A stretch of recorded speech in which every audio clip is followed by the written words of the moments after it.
going to try this again and see if it's going to work. Let me see if I can select. I can. Okay, live chat. Something was completely glitched with YouTube. I could not touch the screen. And this is a brand new phone. It's not like it's my phone screwed up or something, because, well, it just hasn't messed up like that or anything. It's got to be something to do with the YouTube app and live streaming in general. I know nobody's here to listen to me yet, but let me really quick make a post. I gotta take a picture with this camera. All right, it's good enough. Go to YouTube, get my link, do all that good stuff, and start all over. We had like 20 people here for for a second, and then I went to try to fix what was wrong, and whenever I hit this weird, there was like it looked like a battery with the number 4 in it, or like maybe like a clipboard. I don't know. I couldn't really tell. It looked like a battery, and it had a 4 on it. When I hit that, I was gone. It took me all the way out. So, hey, History Savior's here. Hey, dude. Let me grab a... oh, yeah. Forget what I'm doing there for a minute. Copy link. Create a post. Select more photos. Oh, freaking wonderful. Picture's wrong.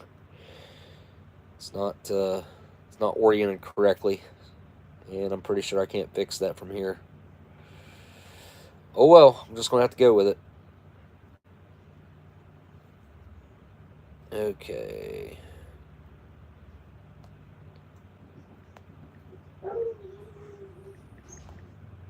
Why does that sound like gunshots?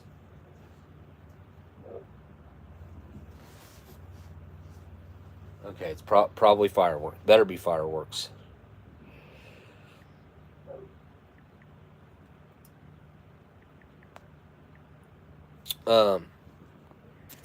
I don't know if I told you guys about the interesting story that I had with my neighbor and them leaving their dog behind, getting arrested multiple times. It's just a whole bivvy of things. Had to restart the live stream. Here's the new link. Unfortunately, YouTube.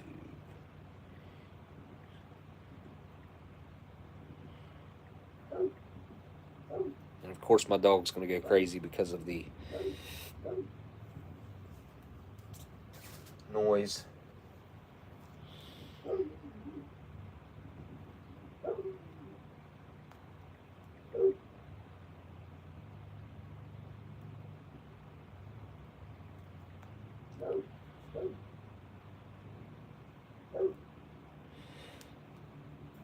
Again, I know that post is going to be horrible.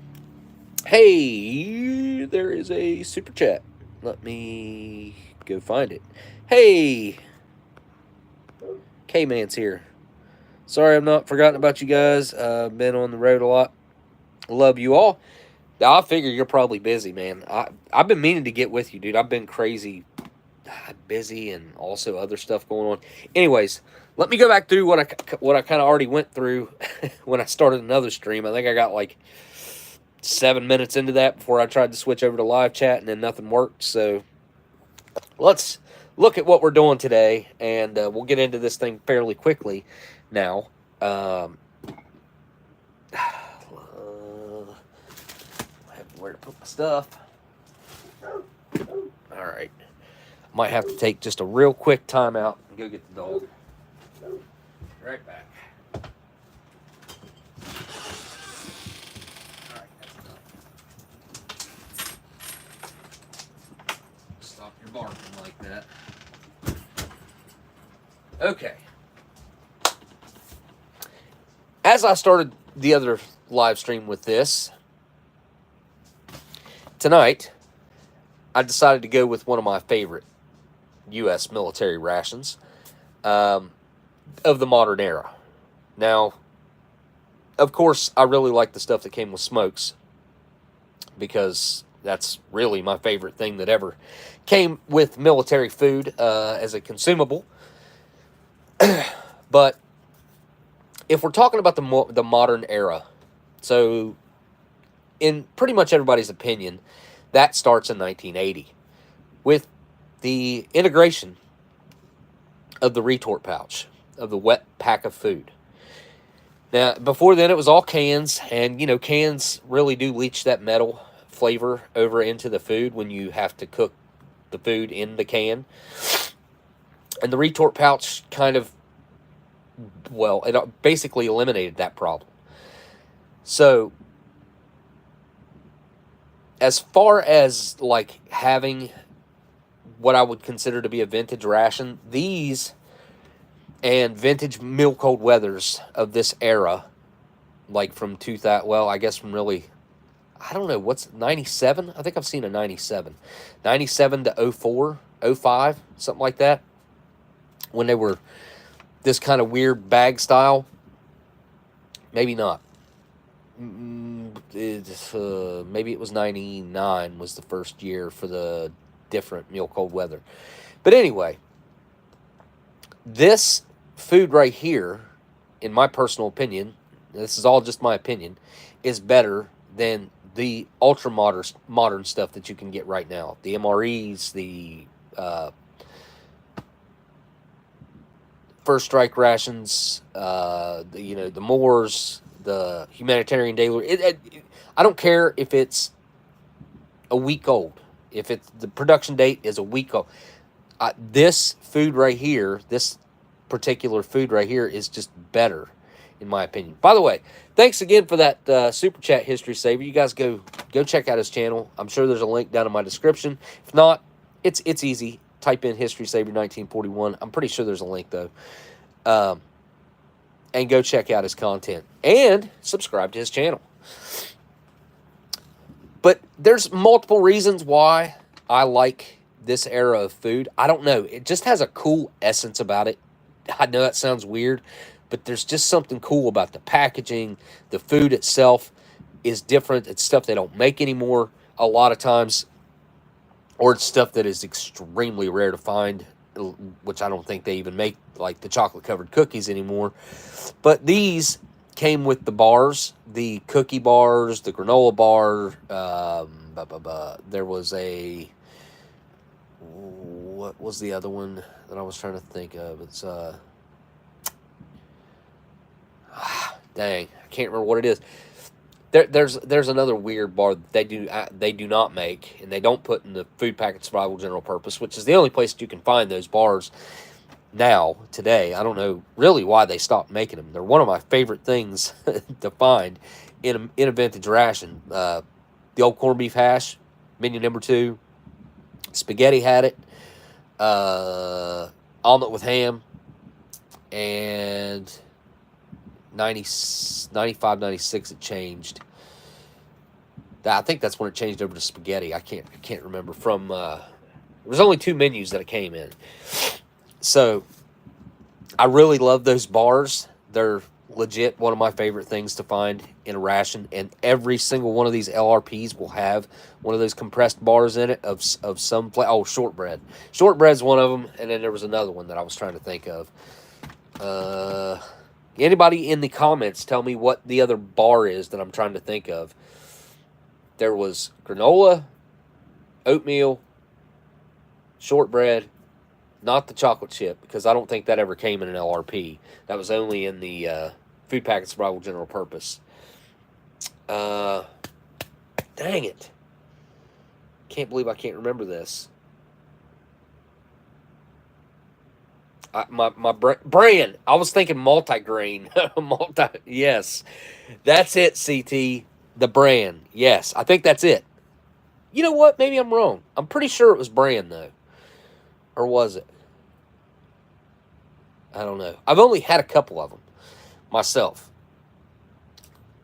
Yeah, oh, Tim, you're right. There was cornflake. Yes. That's not the one I was trying to think of, though. But that's another one.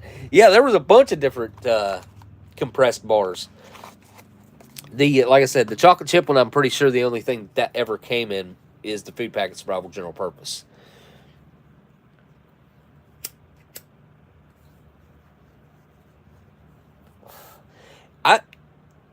I think it is brand. I'm not 100% sure. Hang on. Give me just 1 second, and I will look it up. I know I can find it. Okay, go right here.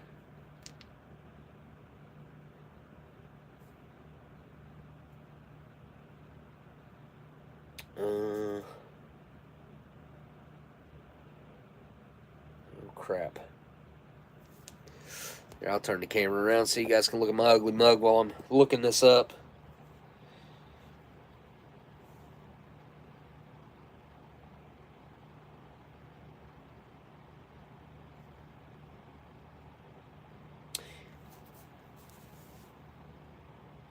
Let's see.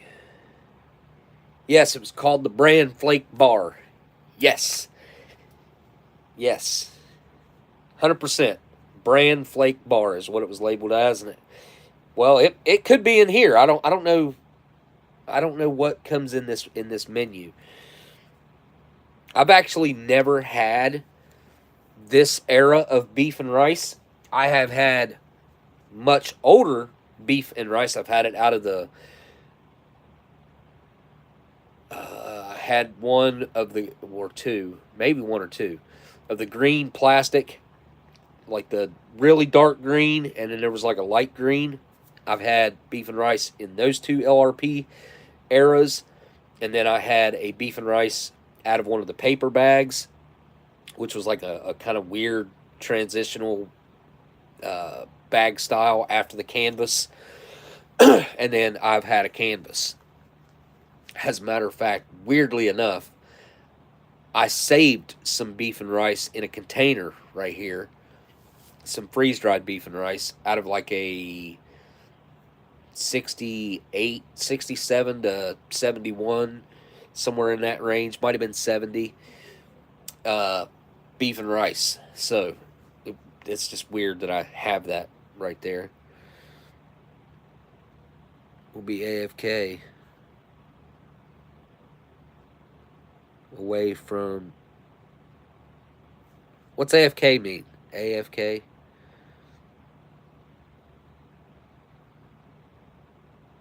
Oh. Yeah, okay. I never use a keyboard, so... Okay, I got you. Good deal. Hey, Germs and William. How you guys doing?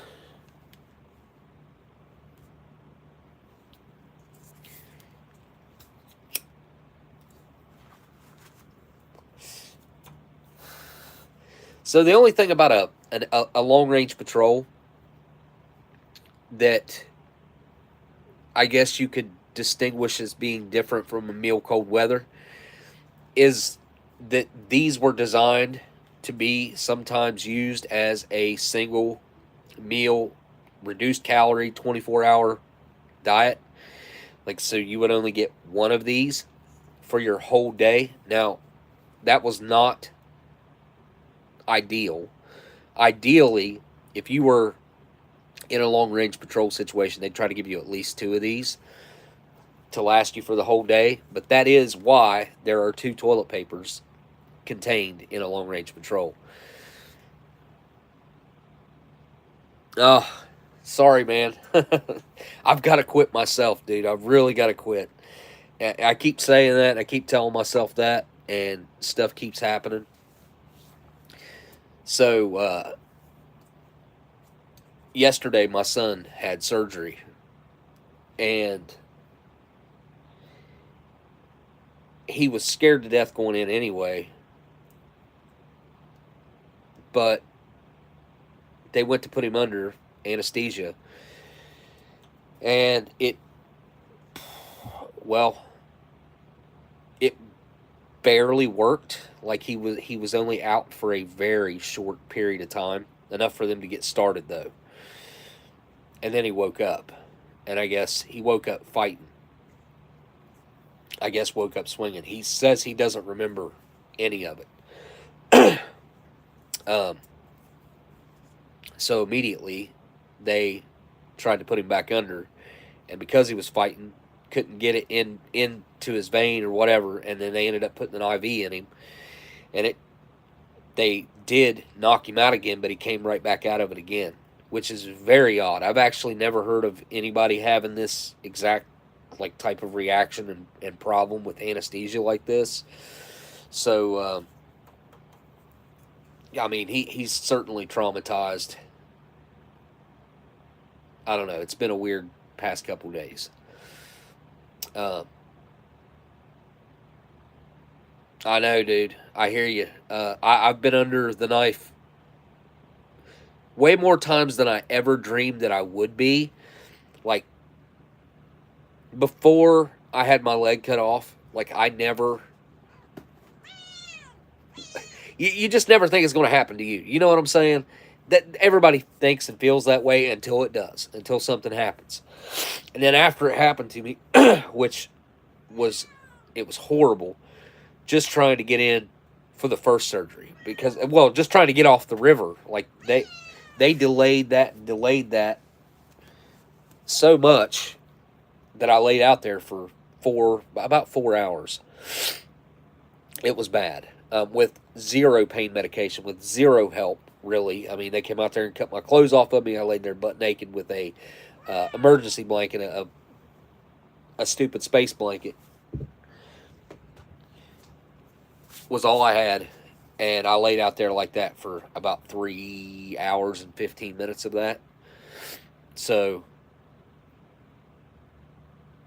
anyway.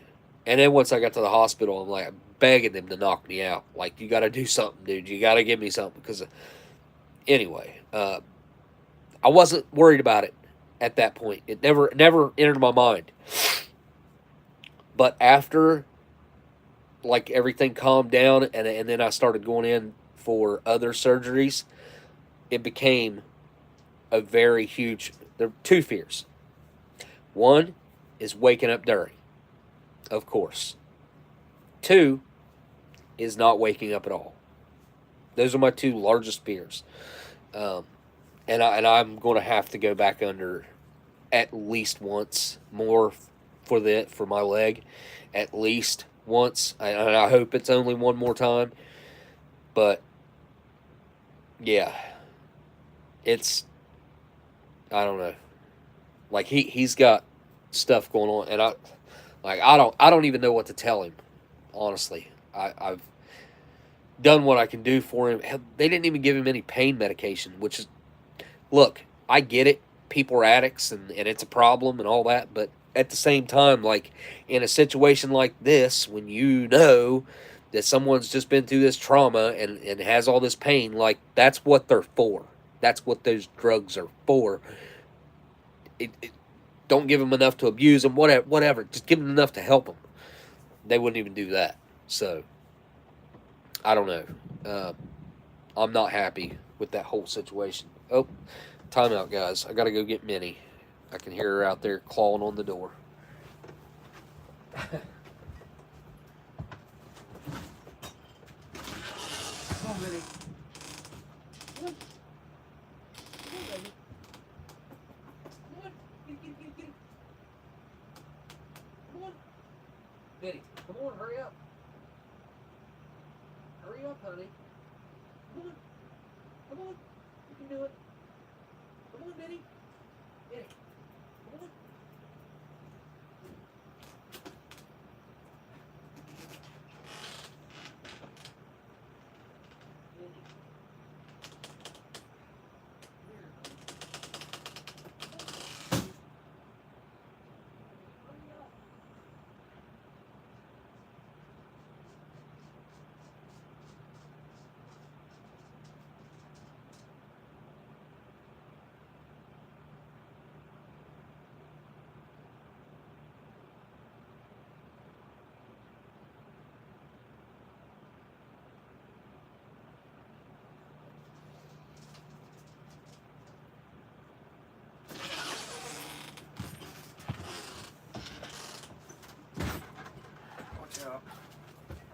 All right, sorry about that, guys.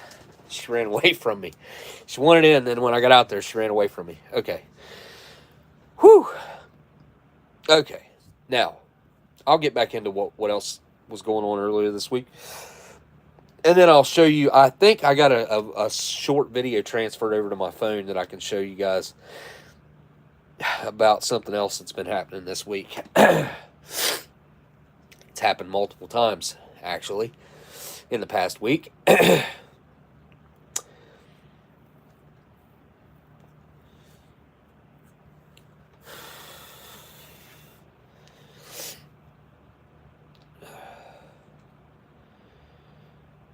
All right.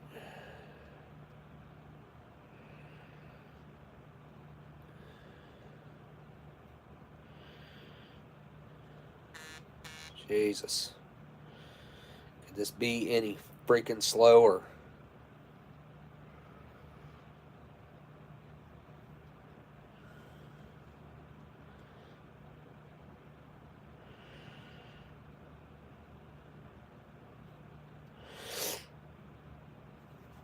All right. I'm about to give up on this stupid phone.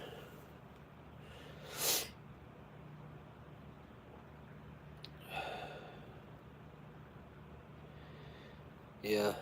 I tell you, I hated iPhones for the longest time, but now that I've switched over to one, like, I don't know.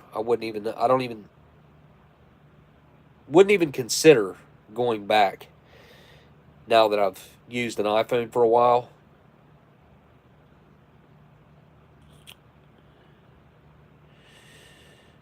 Yeah. Huh.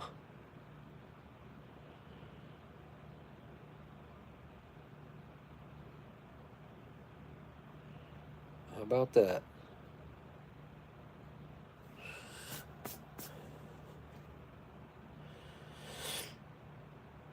All right. So, back in 1998, the cases, which all the cases of LRPs are always, well, the ones that I've ever seen, have a lot of food in them. I think, I want to say there's a case like 16. The 98s came in 16. And then I've seen like cases from the 70s, I think they were, that had like, I want to say they had like 32 or 36 in it. I can't remember. I've got pictures of those, well, screenshots of those cases. Never could have even dreamed of getting my hands on one of those back in the day. Now, if I find one, I'm buying it. 100%. But there was only 8 menus.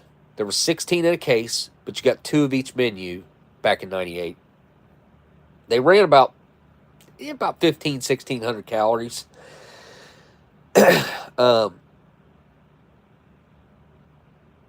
It says that they take about 10 to 12 ounces for the entrees and a total of about 16 ounces for the whole ration. But I know that that's got to be false if you factor in any type of cold drink mix, which there should be some. No, maybe not. No, it might just be coffee or tea. So that might be pretty close. So back in 98, we had chicken stew, beef stew. Well, menu 1, I'm going to start with 1 and go through. That way, you know which way, Menu 1 was chicken stew. Menu 2 was beef stew. Menu 3 was sweet and sour pork. That sounds so good. I don't have one of those. I've never had one of those. And I don't possess one, so... menu number 4 is chicken a la king. I've also never had a fresh chicken a la king before, which is the only way that you would get it, would be to get it out of one of these. Menu 5 was lasagna. Menu 6 was spaghetti. Menu 7 was chili con carne. And obviously menu number 8.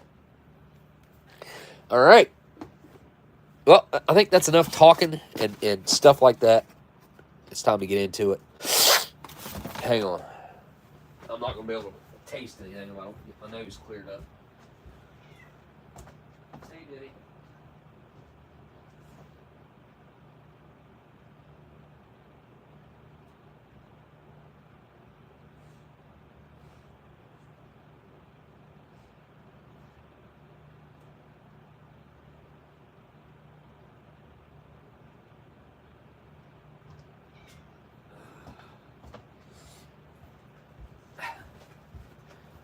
Been watching the Hangover movies today.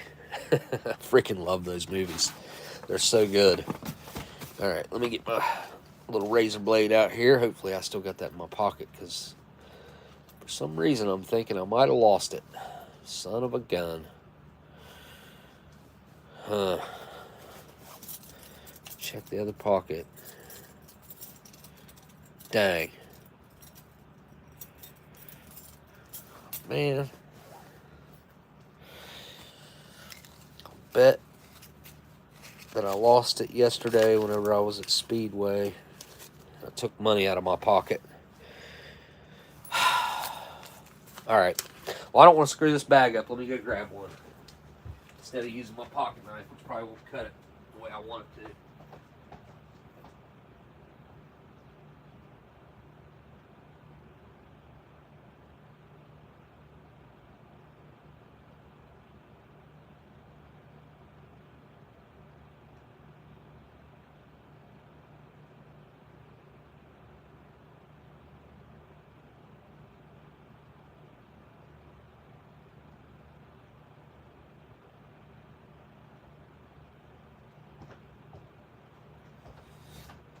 Alright.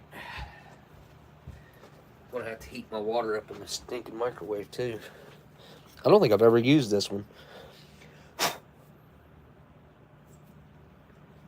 Alright, here we go. Let's see what this thing's got in it.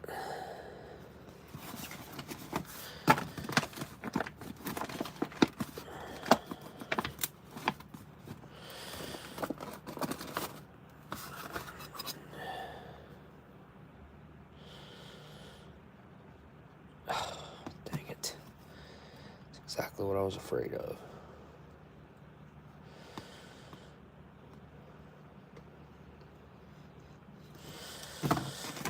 There we go.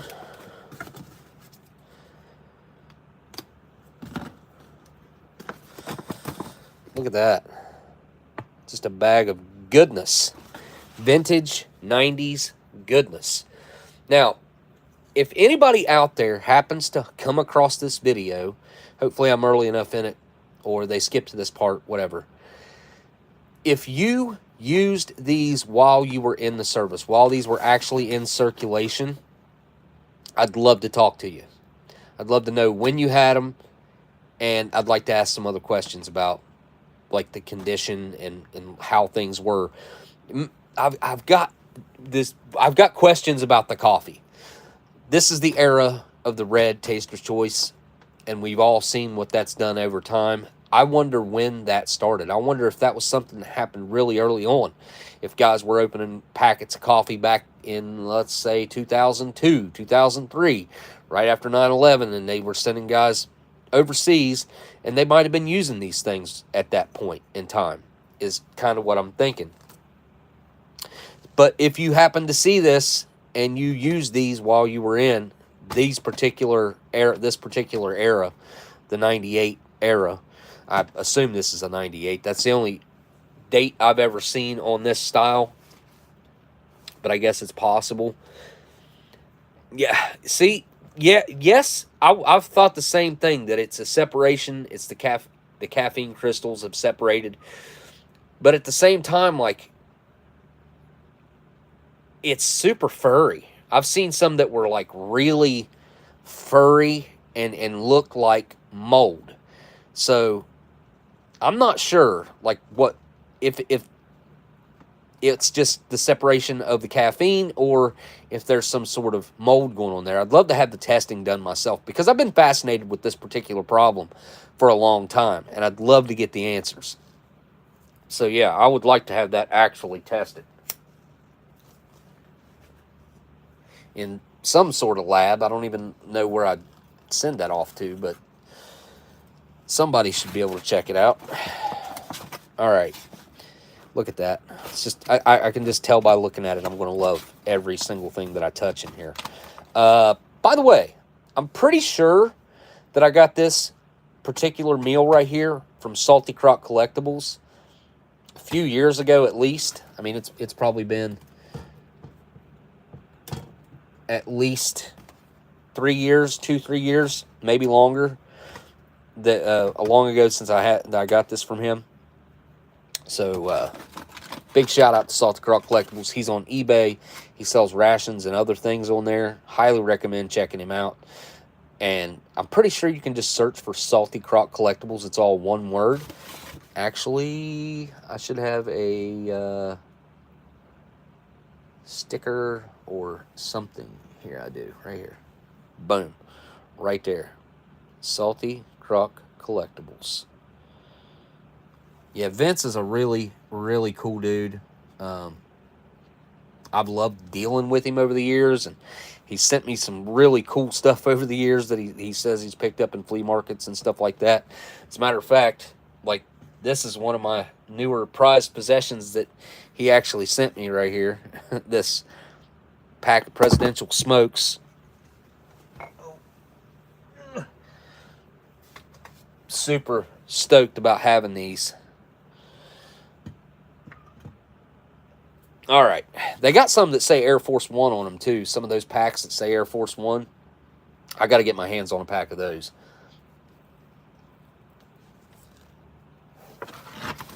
All right. Let's start from this side and see what we got in here. What's that? Okay. Here is our accessory pack. Yep. Well, date 8/3/3/8. I'm assuming it's the 338th day of 1998. I really wish that America, the United States, would move over to the 5-digit Julian date code, because it doesn't leave anything up for question, you know. With these, it's fine. Like, we know these were pretty. I've only ever seen them from 98, so if you had one that had a 9 on it, you'd know it 99 or whatever, or 7, same difference. But I would love to see the U.S. move to a 5-digit like Canada has. All right, next up, we have a fig bar. Surely there's 2 in there. I don't know. I think it was just 1. Huh. Made on the 300th day. Well, packaged on the 300th day of 1998. I like it a lot. What's next? What's this? Candy 4. What is Candy 4? Feels like M&M's. Pretty light. I feel like if it was Skittles, it would be heavier. And M&M's have like the packaging is kind of rough and waxy on the inside that keeps them from sloshing around inside the packaging some. 323rd day, 323. Good number. Good number. Good. What's next? What's this? It's loose down in here. What is that? Oh, sweet. Iced tea drink mix with lemon. 16 grams, makes 8 fluid ounces. It's got natural lemon flavors and sugar. That is awesome, and it feels perfect. Perfect. 60 calories in that bad boy. We might just do a calorie count on this son of a gun. Let's see what we... What? 2 of them? What? No way. Sweet. But that tells me there's probably not a coffee in there. There should be. Long Range Patrol, there should be a coffee in there. It's awesome that we got 2 iced tea drink mixes, though. Pretty stoked about that. All right. There we are. Oh, cool. Date code. Hang on. 289. 289. Same size as the Mustang motor. 289 from back in the day. 65 up. Well, that era. Here's our partially biodegradable MRE spoon. Put that right there. What else we got in here? Whoop. that? What is that? Cornflake cereal bar. May be crumbled and rehydrated with a small amount of water. Looks like it's in absolutely perfect condition. Made by Sterling Foods Incorporated. What's our date on this one? 334. Another good number. 8334, I guess. I don't know why I said 334. 8334. 98. 1998. What else is in here? Anything? Just one more thing. Yep. We have our main beef with rice, cooked, dehydrated, not freeze dried. Really? Pretty sure it's freeze dried. It's hard as a rock, that's for sure. It's got a piece of cardboard on top here. Well, a little, not really. I don't know if you, maybe cardboard, thin cardboard, and a piece on the bottom, as you can see. I feel like these packages, this particular era, were some of the best packaged, having the protection on both sides the way it does from pinholes and whatnot. And it's also triple bagged. I believe it's triple bagged. You got your outer packaging that we're looking at right now, and then on the inside, I do believe these were double plastic bagged, I think. I don't know. It's been a long time since I had one. Well, it's been a while. I don't know. There's just something about the way this feels. I don't know. It feels like something valuable. It feels like you got like money or something. Does that make sense? Like you got some sort of precious metals in a package or something. It's super hard. It's kind of dense. It's actually pretty heavy. Almost 5 ounces. But there's a lot of food here. It's recommending adding 10 to 12 ounces of hot water, or approximately half a canteen cup, to the mixing bag. Stir. Wait approximately 5 minutes. Hot water may be added in stages to keep the food hot, which is probably what I'm going to do. But there's no way that I'm going to be able to eat all of that, so I'm probably just going to make half of it. I'm going to make like 2.5 ounces of it, which is still going to be a decent-sized portion. Okay, ingredients are beef, pre-cooked, long-grain rice, non-fat dry milk, nice, powdered vegetable shortening, it's partially hydrogenated soybean oil, corn syrup solids, sodium caseinate, and mono and diglycerides. Let's see. We got modified cornstarch, salt. Wait, I just read that. Onion powder, partially hydrogenated beef stock, black pepper, garlic powder, and soluble celery. Soluble celery? Huh. I don't know that I've ever seen it listed like that. Soluble celery. Yeah, that is money right there. What's our production date on this? Look at that. Wait. No, that can't be right. Can it? No, can't be.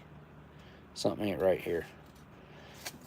Wait a second. Is this a 5-date or a 5-digit date code? 98, and then we got a 328. Huh. How about that? I was just talking about it and it showed up.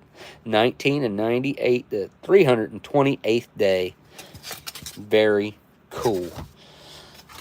So I'm a huge fan of the cornflake cereal bar and the oatmeal cereal bar. I was just kind of hoping to get like one of the odd ones, one of the more because the cornflake and the oatmeal bars were in early MREs, but that's it. There was no shortbread, there was no bran, there was no chocolate chip. What was the other one that we talked about? There was another one. Can't believe I can't remember. Anyway, let me grab wait, hold up. We gotta see what's in this accessory pack. Accessories. So hang on a second. Hey Daniel, I think you're still in here, right? Didn't you sent me this, right? I tried to fix it today, I got into it, took it apart, and I'm going to have to look up a video on exactly how to do this because I did not have any luck. So when you open this spot right here, which I used to, okay, I used a screwdriver on this part earlier. That's just a place to add your fuel. And I've got wicks and I've got flints. Oh, that landed on top of my boot.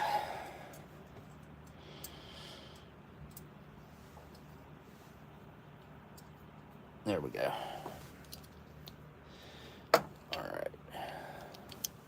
But I was just looking at it earlier today, and it just looks super cool with that pack.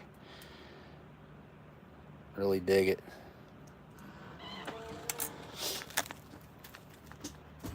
All right. Let's get this accessory packet opened up.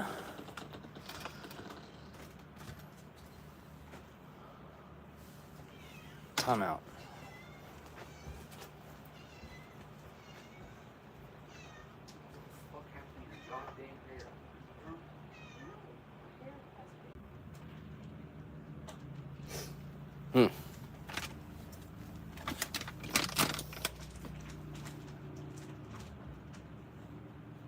All right.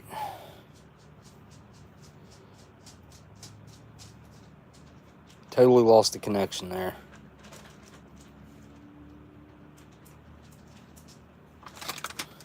All right. Cut this open.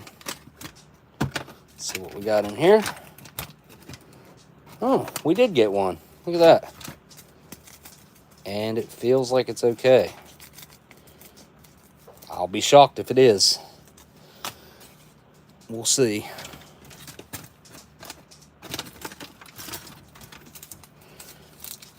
Got a iodized salt. 4 grams of Domino sugar.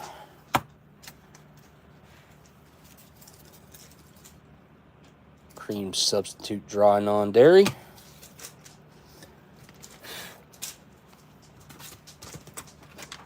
Huh. Oh wait, okay. Yep. Never mind. I was about to say there's something wrong here. Here's the gum, which out of this era, I've noticed, like, they always look weird like this. I don't know why. Something to do with the way they coated them or something.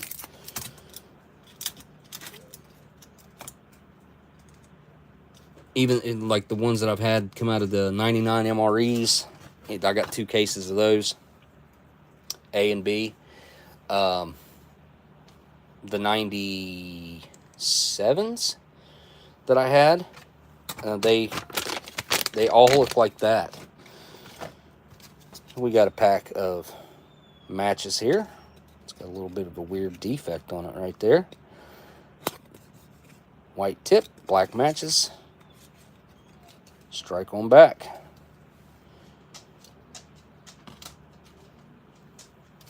And last but not least,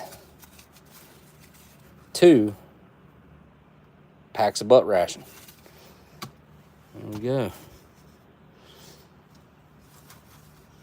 All right. Well, I guess that is everything other than the fig bar and our candy here. I guess we can go ahead and open the candy and see what's in there real quick before we move on to the tray.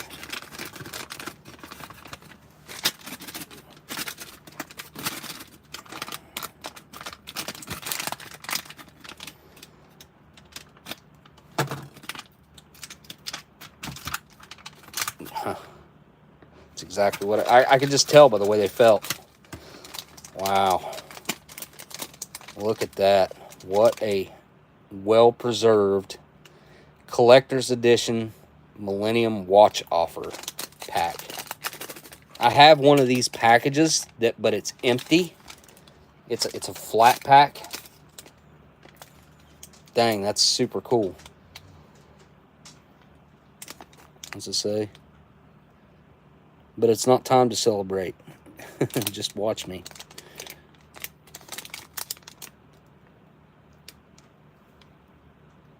And what's that say? Means 2000? I can't tell what that says. Let's see if I can zoom in on it with this camera. I might be able to read it better. Does it say Mars or means? Looks like MEANS. Looks like means. means 2000. Huh. Weird. Okay. Still super cool. 829BR3. Oh yeah, we got a date on here. You want to talk about some M&Ms being able to last for almost forever? Had I not opened those, if you had a pack of M&Ms that were in this kind of condition, if you kept them somewhat cool and dry, I'll bet you they would stay fresh and last for, I don't know, 50 to 100 years easily. I don't know, it's something about this packaging does wonders for food. It really does. Like a lot of stuff. It really preserves it. And in this case, these M&Ms, they look like I just bought them off the shelf back in 1998. That's so cool. You can kind of see the print through there too. I do believe this was an instant win thing, like when you opened it up, because remember I told you I had that flat pack. I'm pretty sure that there's like, yeah, it's probably going to say sorry, try again on the inside. You know how that was. Like, I've never heard of anybody winning anything like that, but at the same time, that's how it was set up. All right. Let me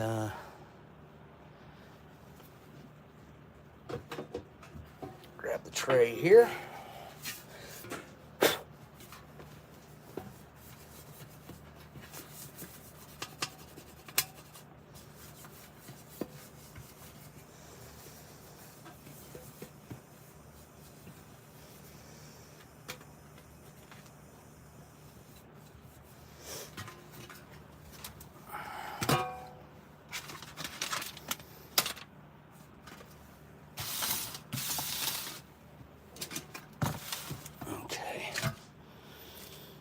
Bunch of drink stuff,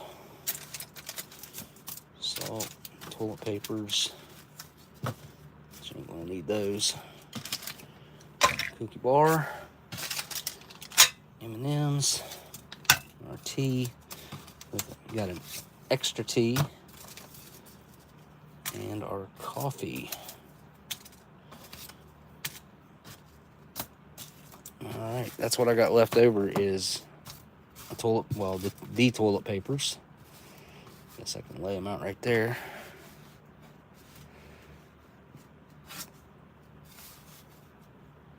Matches, gum, and the salt, which we definitely don't need. Spoon and spare tea. All right.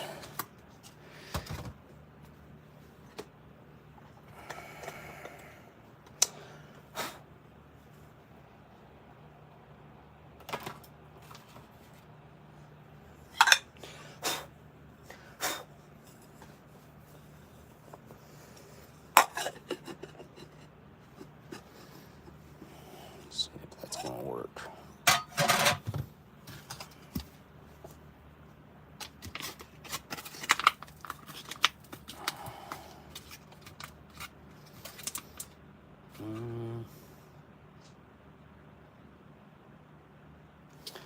Use this razor knife, I guess.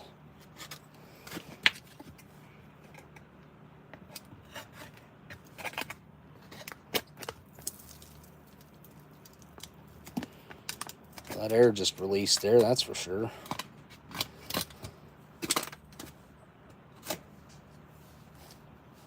Let's see if this is double bagged like I thought. Pretty sure it will be.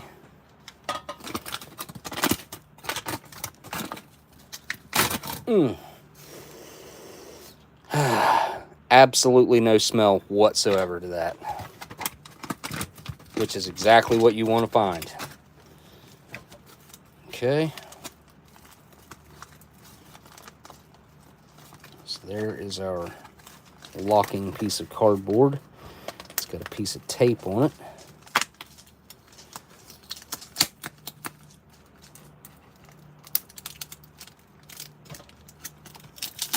There we go. Which, if you could reuse that tape, that would be ideal if you were making it in this bag, which I'm not. I'm going to use that bowl.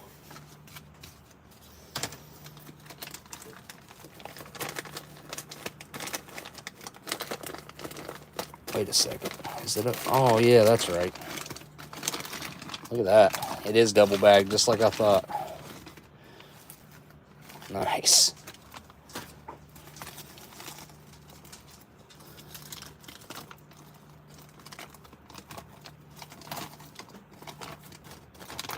All right. Go ahead and put about half of this over into this bowl.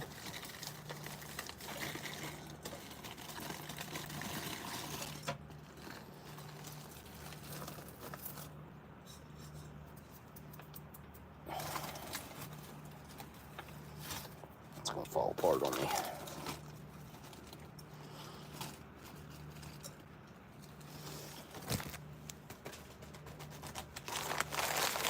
And I'm going to try to wrap this back up,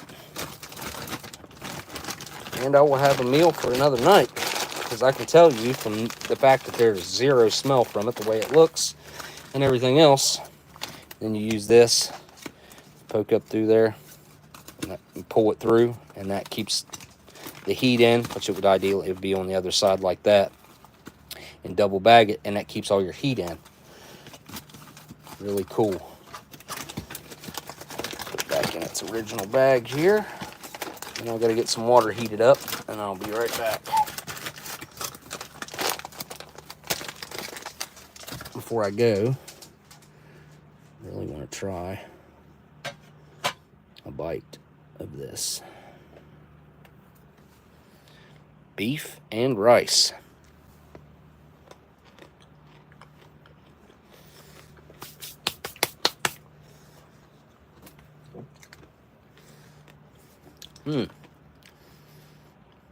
Rice is a little crunchy, but the beef flavor's pretty extreme.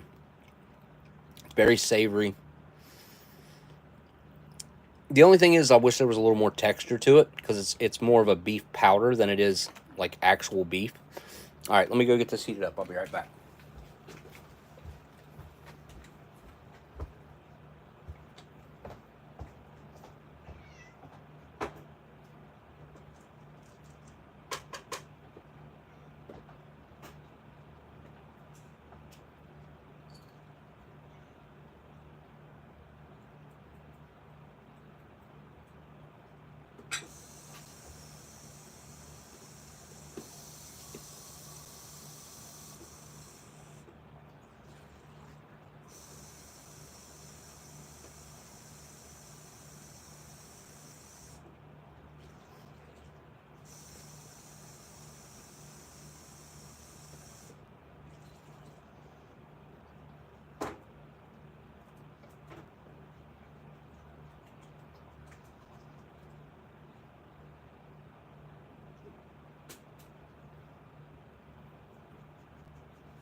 All right, 2 minutes and 30 seconds from right now, I have some boiling water. To take this and put it back here. Nope, wait, what'd I do with that? There it is. Ugh.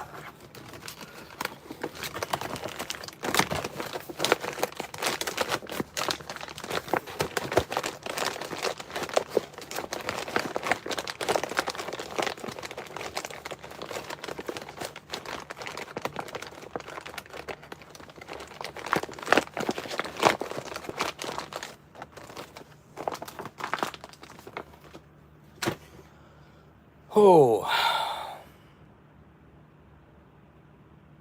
All right, I'm taking a small break here. Starting to see spots. My blood pressure just shot through the roof.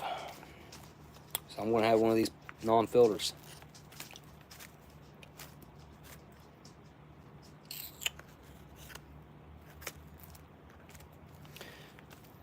I've smoked a lot of these already. I smoked like 3 or 4 of them off camera. So I did get them just to kind of have for the live stream, but they're so good that I indulged in a few off camera. So off the live stream. Matches. Wait, I think I already got some that are open. Pay attention to the chat for a minute and give that time water time to heat up. Get the coffee made. I guess I can go ahead and put that in a cup. Reminds you of a video game. What video game?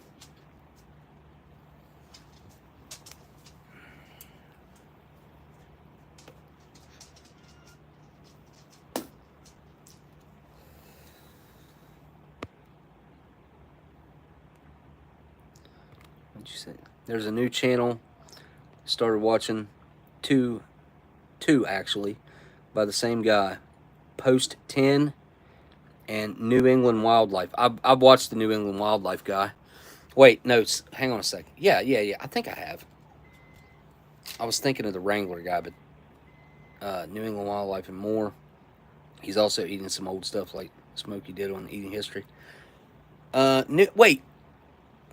Those are all older videos, right? I don't think he's made anything in quite a while, actually.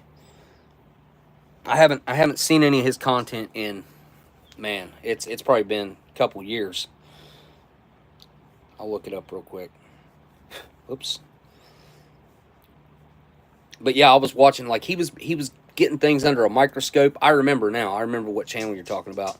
Yeah, I like that kid. I never did get in touch with him or anything. New England Wildlife.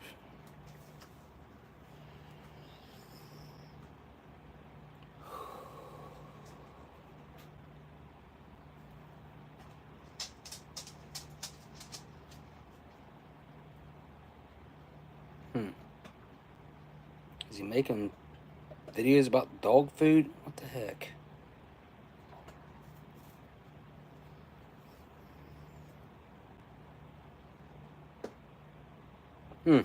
Looks like he tried, or he started doing some stuff that's a little different than what he was doing when I was watching him. He did post something, looks like 10 months ago was the last thing I see. But it's cool he's putting stuff under a microscope and stuff. Wow, he's got one heck of a collection on his walls too. I like that. Very cool. Very cool, yeah. I really like what that he seemed like a younger guy, but I like what he's doing. I can't remember. I don't think he ate much. Maybe he ate a little bit. I remember a popcorn one that he did. I don't think he ate any of that.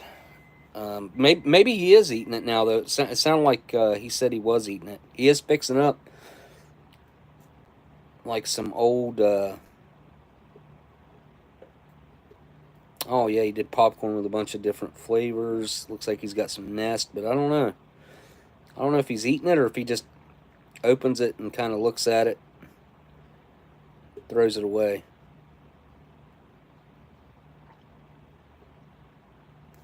Yeah, he says eating the oldest box of macaroni from the 1940s. So yeah, maybe he is eating it. Yeah, I mean, like I said, I was watching him do that stuff probably, I'm going to say 4 years ago. I'm pretty sure he was posting like either right before or right after we filmed the show. I can't remember. But I remember watching him when he first started posting. Water's done. I'll be right back.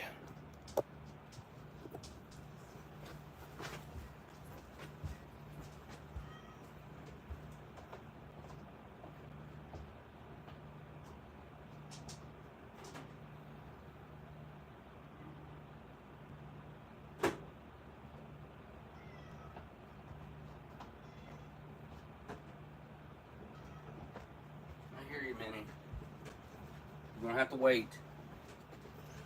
All right, hopefully this water got hot enough because I only did 2 minutes and 30 seconds.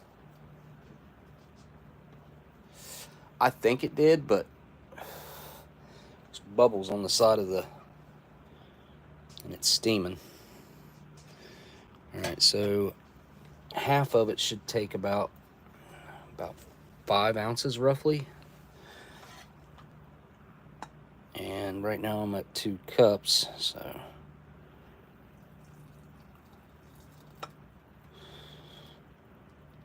that's a quarter of a cup. Let's see, 2 ounces. All right, I'll put 3 in it for now, and then we'll get our coffee going as soon as I stir this up a little bit. I'm going to use my buddy Dan's spoon here, Australian spoon.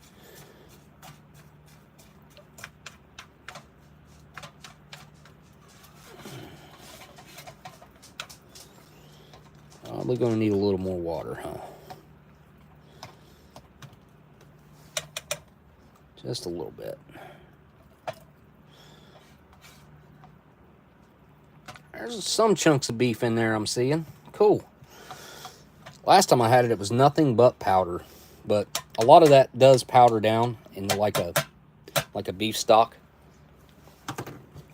And I'm going to use this masterfully like a lid to keep it hot. Boom. There we go. Also from my buddy Dan. Actually, you know what? No. I got the metal Tim Tam one that Trucker sent me right over there, but it's in the box. I keep it stored in the box. All right, let's start off by checking out this non-dairy creamer. Actually, you know what? I'm only going to use about half of this because I'm going to save some for the cornflake bar.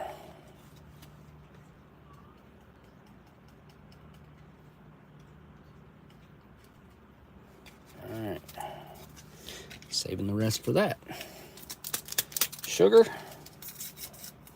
that can all go in here. You know, I just dumped all that in here without, I should have opened the coffee first, duh. I don't know why I didn't do that, because chances are, this probably ain't gonna be any good. Like, what, well, yeah, it's a little off. Well, no, it looks good. Look at that. Wow. I'm shook. Can't believe it. I mean, I believe it. I'm seeing it, but it's so rare to find one of these. So wherever Salty got these at, man, these things are in really good shape. I can't believe how good a shape that's in. I think I've had like, this will probably make like the 5th or 6th Red Taster's Choice that I've had that was good. It's pretty rare to find them whenever they're not. Either the caffeine separation, crystallization going on, or dry mold, whatever it is. It's pretty rare to find them without that have happened.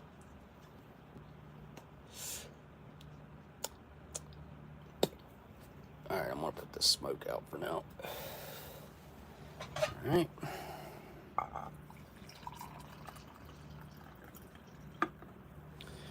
There we go.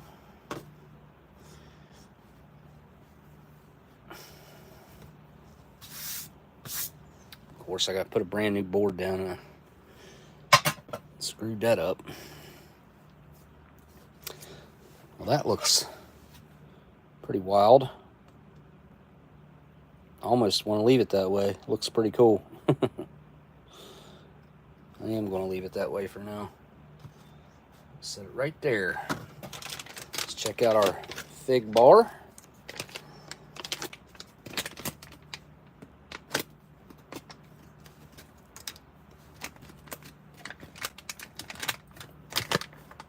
Oh, look at that. Came right out too. Oh, it is 2 of them. Look at that. Usually they're completely stuck to the packaging. Again, it's like this is a really good condition example of a 98 LRP. Because I've had fig bars way newer than this be completely stuck to the packaging from moisture, I guess is what caused that. The M&Ms might stay sealed, guys. They're almost too cool to open. All right, I need a cup. That's what I need now. Let's go with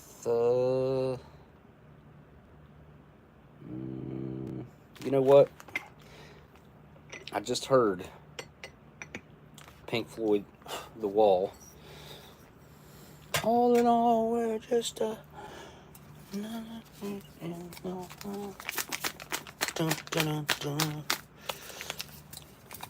iced tea drink mix.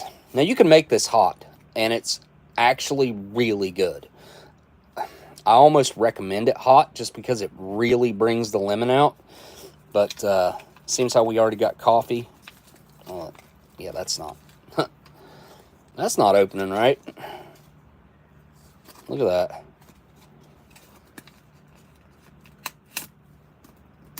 Razor blade makes short work of it, though. I love those little IFAC knives. Look at that powder. Perfect shape. I've got coffee on my hand, but I'm going to try some of this powder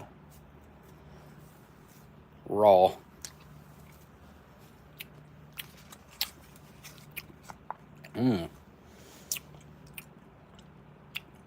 Lots of sugar. Definitely pick up the lemon. It's not like a sour lemon, though. Like, you know, there's no sourness to it. It's just a flavor. I don't pick up much of the tea, though. Like, just barely.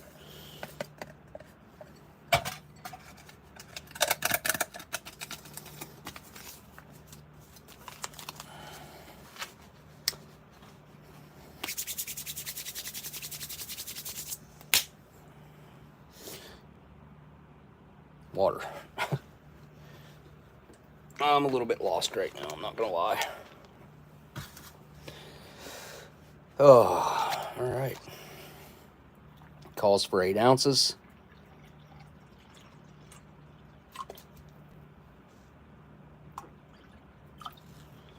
There we go. It's about 8 ounces. Give that a quick stir.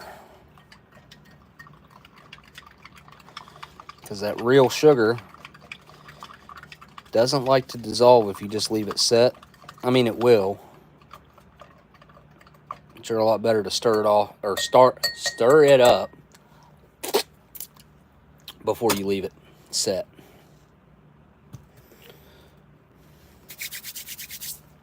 All right. Let's take a look. I like condensation on there.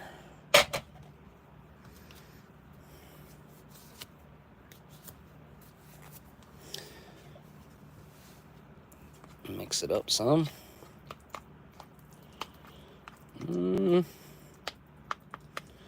Still feels a little bit hard. I'm going to add just a little bit more of this water into it. Just a little bit, not much. Yeah, we'll see what that does first.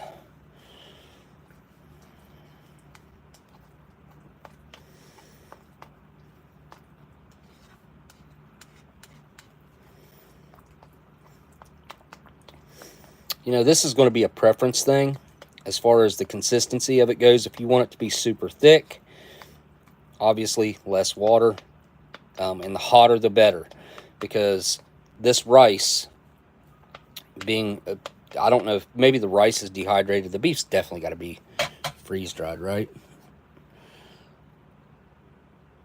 Or you can have it like a soup kind of deal. Which I think I'm going to have it about in between those two. I don't want it to be super mega thick, but I also don't want it to be super mega runny either. I don't know. There's just, like I said, there's something special about this era of ration. A lot of these items, like I said, you know, unique to this era. And then you just see cool packaging like those M&Ms come out of there, which I'm still fond, like super fond of that packaging.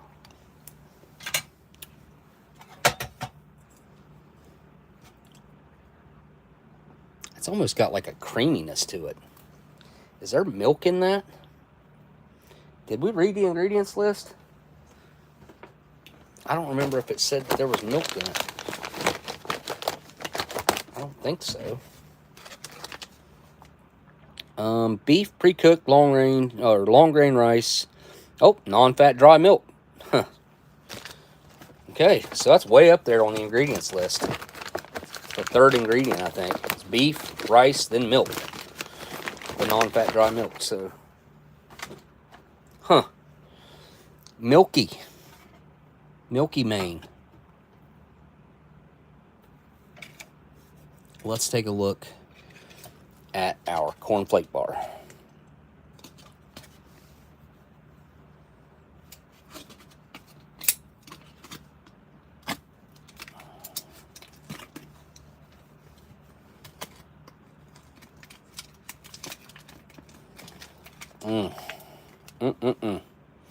Now that is all stuck to the side of the packaging in there.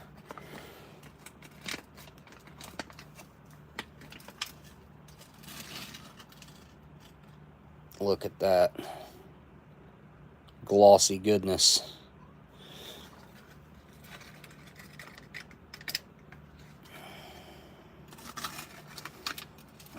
Break a chunk of that off. Crumble it up over here.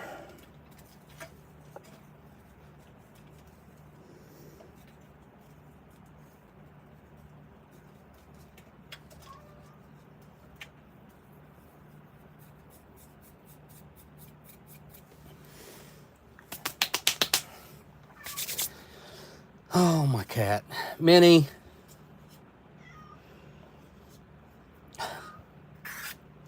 She's like, well, we've had her 15 years, and she was she wasn't a kitten when she showed up. So we don't know exactly how old she is, but she's at least 15. I would have to say at least 16.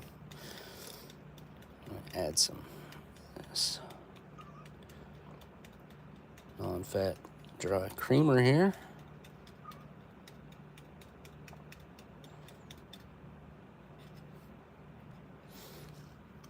Yeah, and we'll just dump it all in.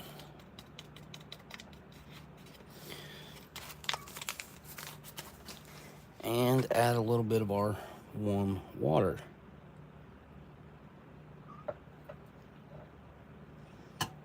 That's probably too much.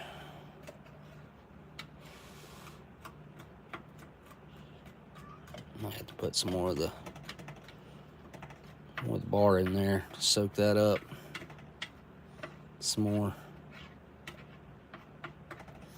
A little bit of a gruel there. I'm gonna break another little bit off here. Oh, awesome. That just went everywhere.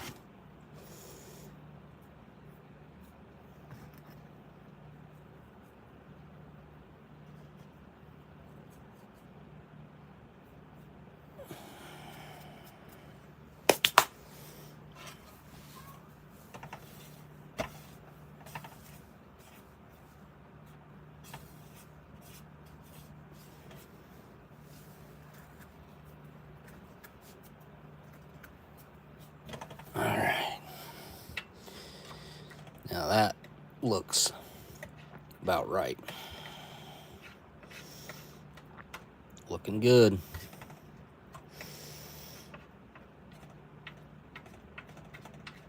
I mean, I don't know why you'd really do this, to be honest, but that's what it suggests on the packaging. So, I mean, I guess if you were sick eating it dry, you'd eaten 200 of these things. You might want to change it up. Maybe crumbled and rehydrated with a small amount of water.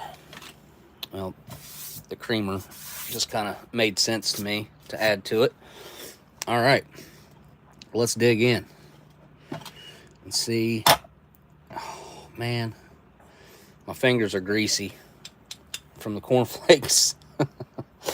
Oh, well, it's okay.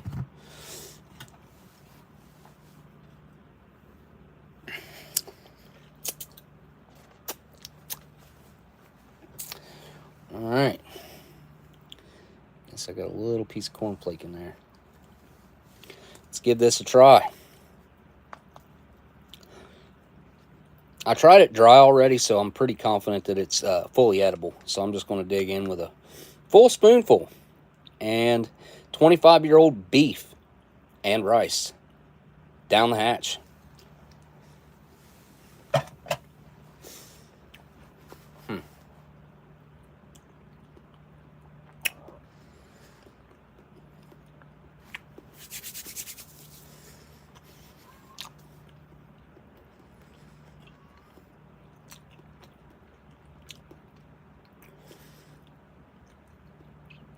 So believe it or not, it's kind of dry. Some of the beef is not fully rehydrated. All right, hang on. I got to go take care of this cat. Honey.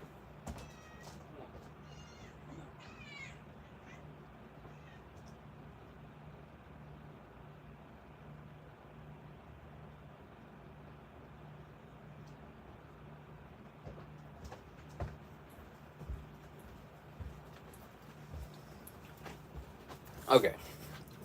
But yeah, it's kind of dry, and the bigger chunks of beef, like that right there, those two chunks of beef in there. Well, no. That just tastes like hamburger. Some of them are more rehydrated than others, though, I guess. Because, well, that first bite I took had some crunchy bits in it. And I could tell it was the chunks of beef.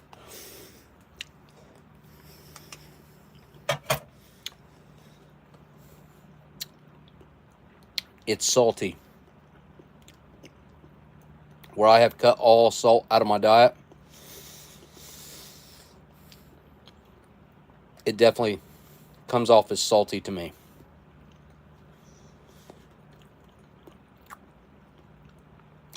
And it is creamy to a certain extent, but it's not like a stroganoff or anything like that. It's very light. It's pretty easy to eat, to be honest. And I would say, quality-wise, it's better quality than I expected it to be. Because I've had other beef and rice, the older versions. And, well, right there's I'm getting a piece of gristle. Oh, yeah. Yep.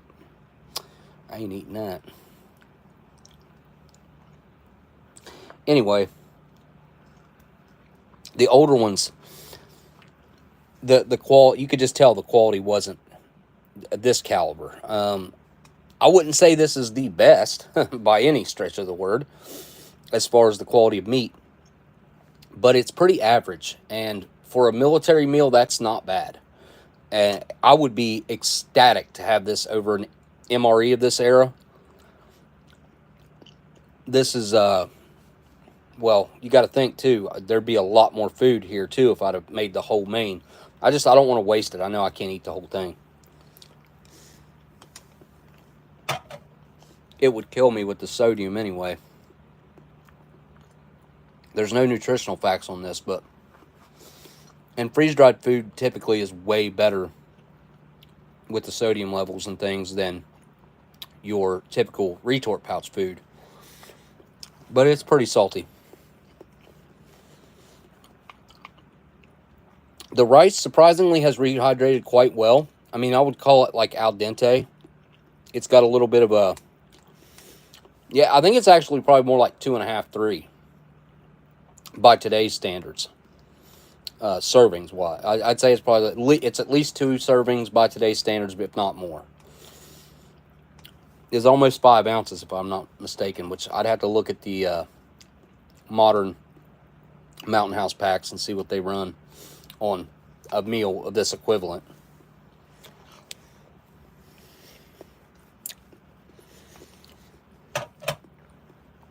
But that right there is a full meal for me.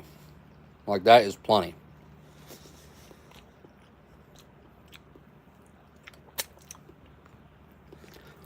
Storm Tracker says, don't care for gristle either. Yeah. When I run across it, I usually try to get it out of my mouth. I mean, I'll eat it, I guess. But if it's a rather large chunk that I can easily, you know, just grab, I'm gonna do that. Because, well, I'm not a fan of gristle. It does nothing for me. It bothers me more than anything else.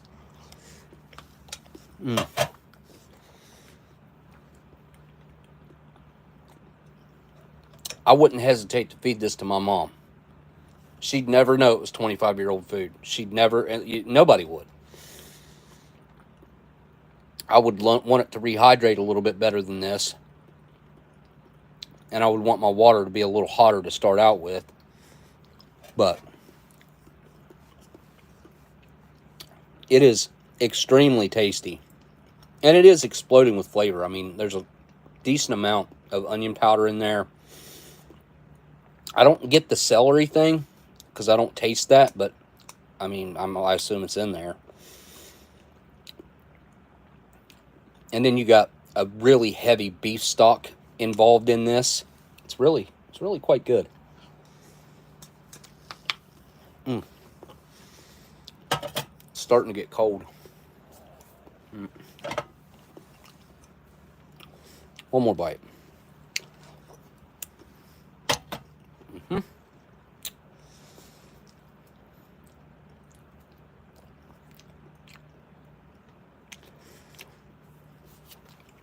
I'm just gonna get another spoon. That one's too greasy.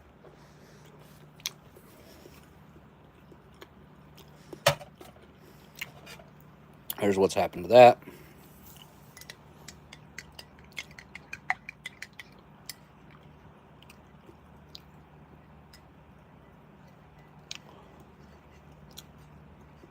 Because I left it set, it stuck to the walls in the cup.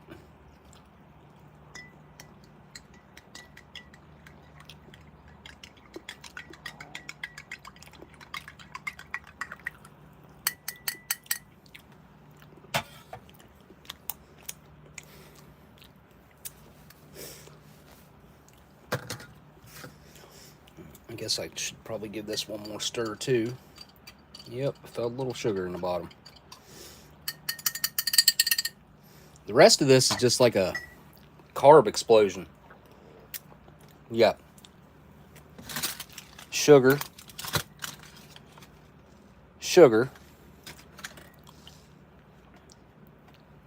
and sweet, and pretty sweet. All right, let's start off with the cornflake bar. Dessert-wise, I mean, this is like all a dessert after the main. I'm going to have to heat that up because it's, like I said, it's getting pretty cool. I'll finish it after we finish up. It doesn't smell off in any way, which sometimes when you come across these, even at this age, which 25 years old is old for food. Let's be honest with ourselves.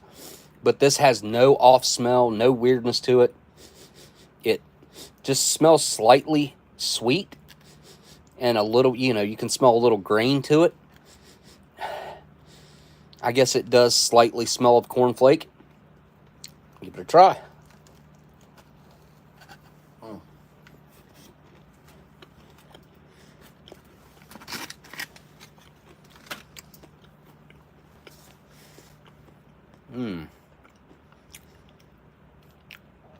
It's got a really nice crunch to it.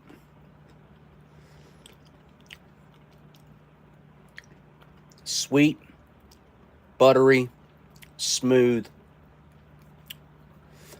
You know, I can't think of anything else.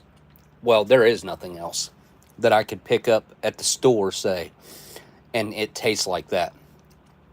Now, it does have that kind of, it has the aftertaste of cornflakes, if that makes sense, with sugar.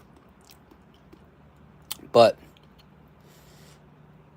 it just has such a unique flavor. I mean, the butteriness, the overall flavor of these things, man. You know, they pack a lot of flavor into a small area. It being the compressed bars the way they are, they're actually really, really, they're one of my favorite things. Seriously, they are. And I think this coffee is going to follow that up really nicely.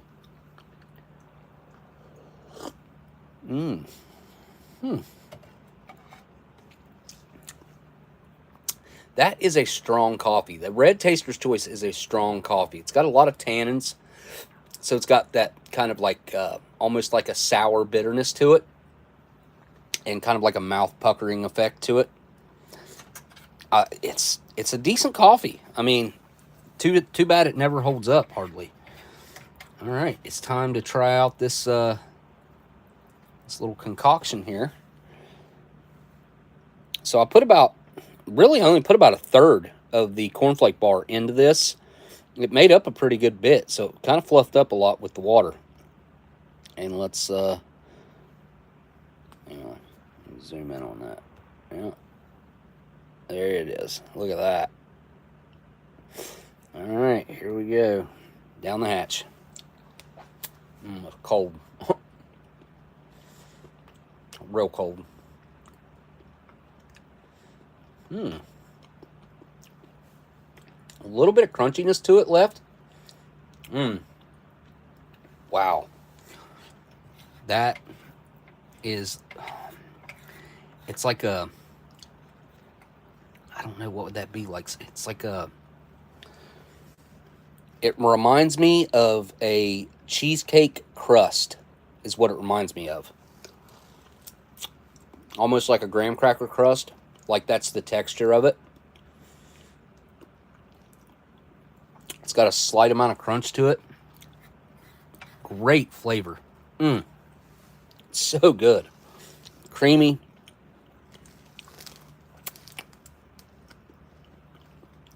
Obviously, the cornflake flavor is really prevalent. It's got a fantastic aftertaste. I mean, really good. Leaves a nice taste in my mouth here. That, 2 thumbs up. Highly recommend. You get a good cornflake bar and a good creamer. I highly recommend trying this, and try to get it about this consistency, because this worked out absolutely perfectly. Had it been runnier, I don't think I would have liked it as much. And if it was much thicker, I feel like it wouldn't be as good. So, I'm going to wash it down with coffee again.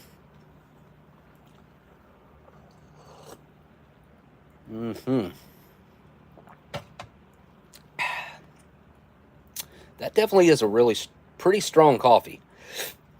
A lot stronger than I thought it was. I guess maybe it could vary from batch to batch, because I don't remember it being that strong. But maybe it's just my palate right now. I want to go right in after this tea.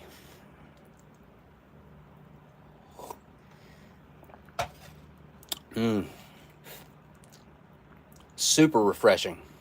Just a hint of lemon, but it's enough to bring in that refreshing aspect of it. And it's got a really genuinely good solid tea flavor to it. Like that. All right. Look at that. So it hasn't crystallized in sugar.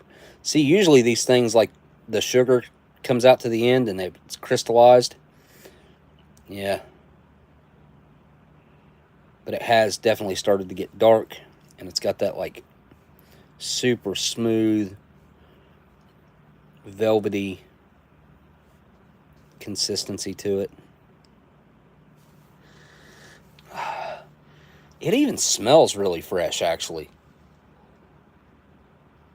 I had it, I don't know, in my head, I hadn't smelled it yet, and I thought for sure it would have a little bit of that sour scent to it that the old fig bars get, and it would smell, you know, weird.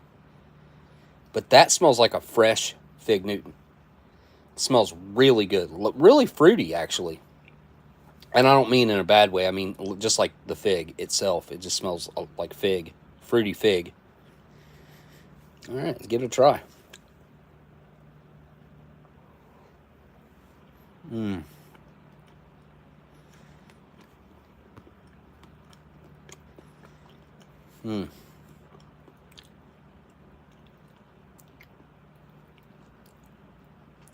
Look, I have had some Fig Newtons recently. They tasted better back then. Which, I mean, this has aged, so maybe it has intensified because look how dark it's gotten. The breading and the fruit itself has obviously oxidized. But this tastes fresh. It doesn't have any indications of age as far as the flavor goes, in my opinion. It just tastes really, really intense and fresh. I like a good Fig Newton.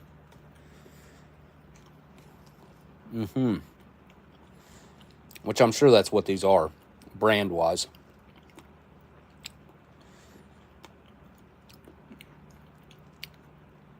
Really nice.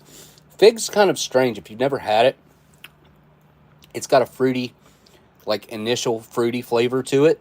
And then it kind of gets a little bit of a, I wouldn't call it bitterness, but it's a fade away of that sweetness and fruitiness into a very unique flavor of it all its own, of the fig. It doesn't taste like any other flavor that I can think of off the top of my head.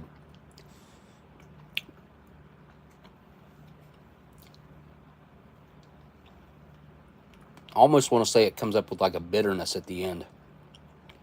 But it's real subtle.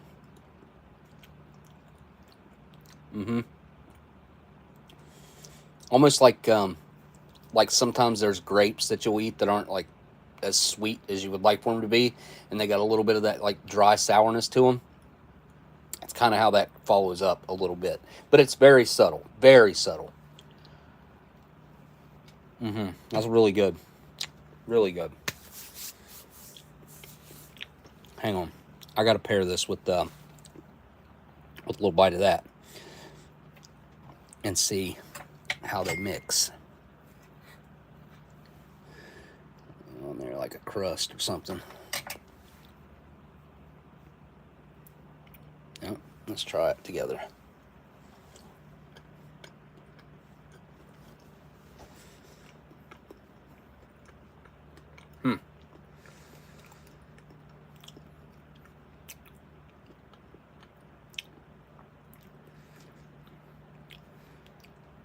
That was actually really good. It kind of reminded me of like a pie, almost. Really good. I ain't never had no fig pie before, though. Figgy pie or whatever they call it. Coffee goes really good with it. I gotta have another bite of that because that was quite a unique flavor combination. Really quite different than I expected it to mix, to be honest. All right, here we go.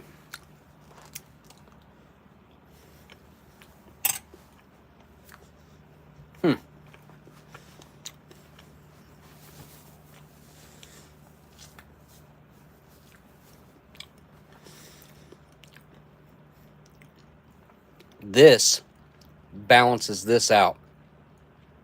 And really,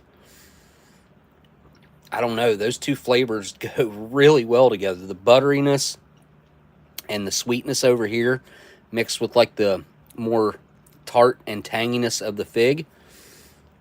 Really great combination. Highly recommend trying that if you happen to get this meal. It's really good. I never expected that would be good, but that was awesome. All right. Well, now it's time to have a smoke that is at least this old, if not older. Dan pointed out he seems to think these are from 1990 because they do have 1990 on the package there. And they certainly could be from, let's say, December 29th of 1990. That's very possible. Delicious actually sent me these. I highly recommend checking his channel out. He gets foreign rations before pretty much anybody else. He gets his hands on some really cool stuff. He's got some really cool reviews. I like his accent. Polish fella. Really kind soul. I love that guy. I really do. I think of him as like family. Like, he's really good people. Good guy to know. Just good. He's just genuinely good people. Alright. I'm sure I put a Lucky Sig in here, and that's what I... Okay. Let's put this sucker back to bed.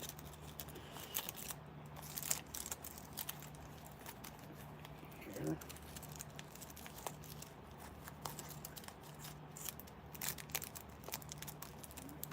Alright.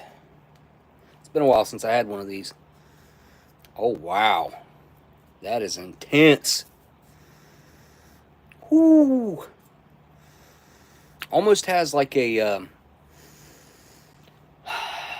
pipe tobacco quality to the scent. Very intense. And it's got a really intense aged scent to it as well. Really strong tobacco. Really strong. Alright.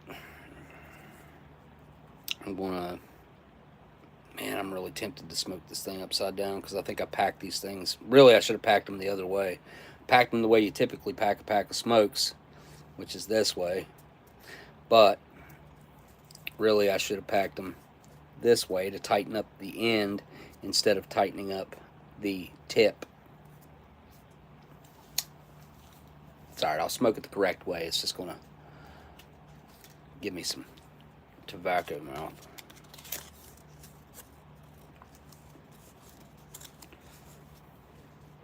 Wow.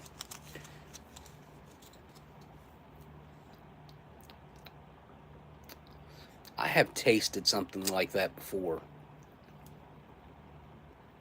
When I was a kid, I experimented with a lot of tobaccos when I was young.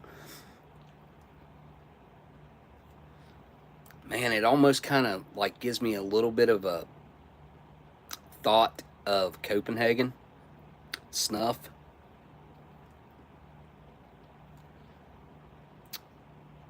Pretty sure that's what that is that I'm thinking of. Oh man, that's so strong. All right, let's get into this. It's gonna be a good one.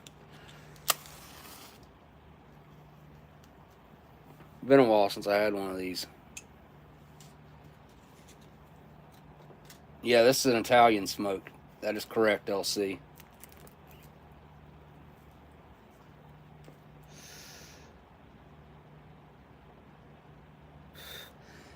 Super, super smooth on the first hit.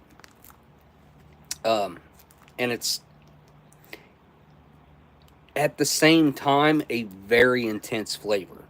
Just because it's smooth doesn't mean that there's not a gazillion like flavor receptors going off, because this is a very, very flavorful tobacco. Very flavorful. Now, I don't know if that's the way it was when these things were fresh. You know, it's hard for me to guess, because these things are going to be roughly at least, let's see, how old would that be? 33? They'd have to be at least 33 years old, if not older. But we're just going to say that they're 33. So, for a pack of cigarettes to hang around for 33 years, first of all, you've got to think, the person that bought that pack of cigarettes, did they quit? And that was like a pack that they had whenever they quit? Did someone buy these because they were an oddity? And like they were going to put them up in a cigarette collection? Or because I bought modern cigarettes with like unique packs or packaging or something like that, and I'll keep them. and put them up. But like, I have a pack of Marlboro Lights from, I think, 2004. No, might have been 2002. My grandma had a heart attack, and I had just got her cigarettes, and I think she smoked 2 of the 3 packs that I'd picked up. She had 1 pack left. She had a heart attack and quit smoking. So there was a pack left. I have that pack, and I've had that pack since then. That was probably the first pack of cigarettes that I ever I guess, quote unquote, collected. They're just in there in my drawer too, in my dresser. They've been there in my dresser drawer for, well, since 2 houses, since I moved from the other house that I was at to here. So they've been in there ever since whatever 2004, 2005, whenever it was. So what is that, 20 years?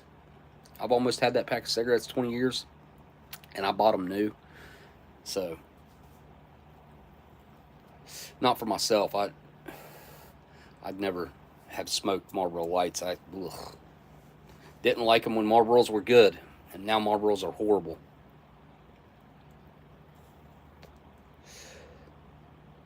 Just like most non-filter cigarettes, not all, like most, the more you get into it, the more intense that it gets, because you don't have that filter kind of keeping it consistent throughout.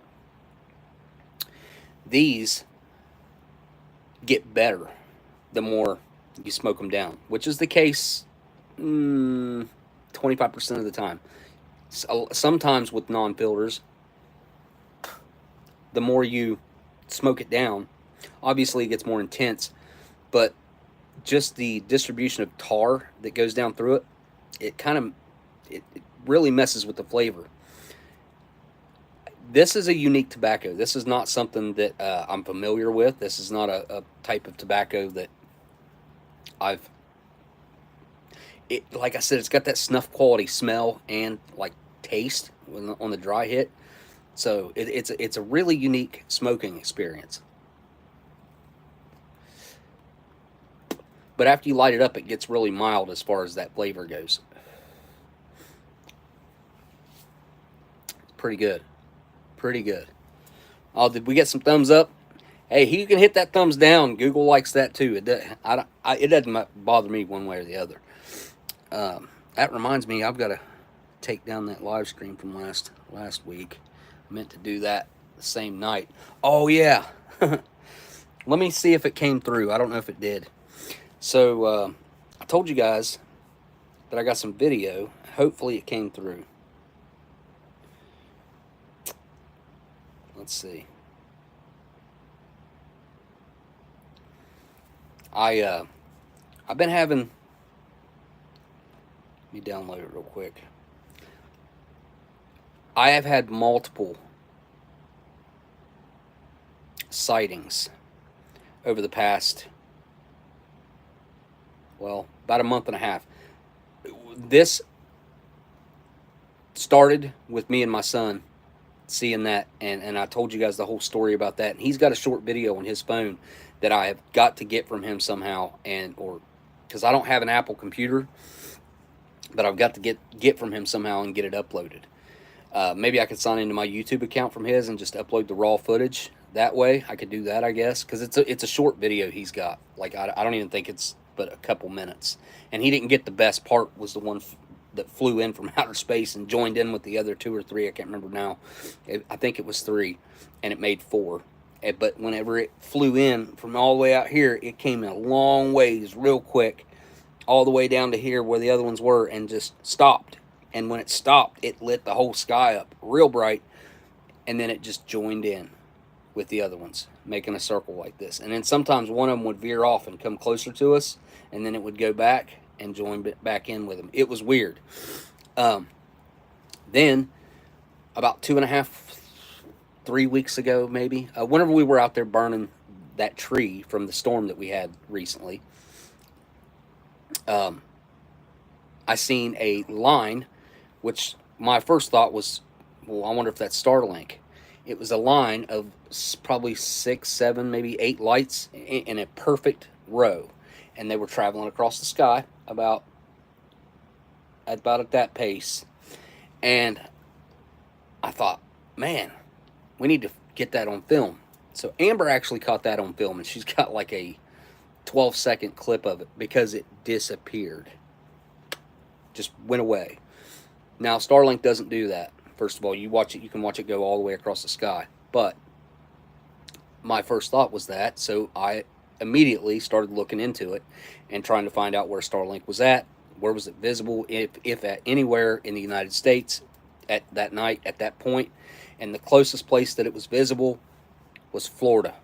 No way that's what we saw, which it was in the wrong direction for Florida anyways. Like, not that I would see the sky, you know what I'm saying? Something over the sky in Florida, maybe, I don't know. I'm not exactly sure how that even works. But, so I have that. Then, what was it, 4 nights ago now? I was outside and I saw a light drop down, light up really bright, and then it went away. And I thought, oh, that was weird. And I stood there and watched for a while, and I didn't see it again. The next night, I saw it. I saw it again and again and again, so I filmed it.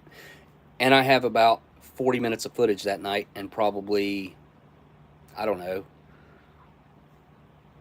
20, 30, 40 of those of the lights. And you'll see what I'm talking about here in just a second. As long as that downloaded. Turn that light out. And open this video. It should be in my gallery now. Maybe not. So I started seeing these. Okay, I need to get in my videos. How do I do that? I'm in all photos. Wait, it's way up here. Okay. Now, how do I turn the brightness up on this stupid thing? Is that even something that I can do?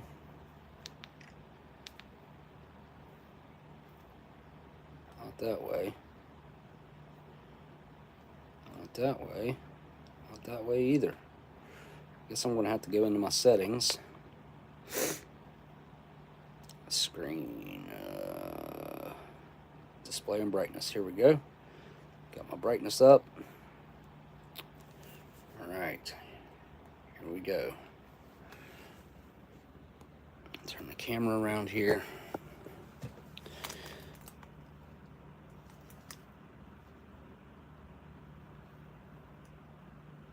I think it's playing.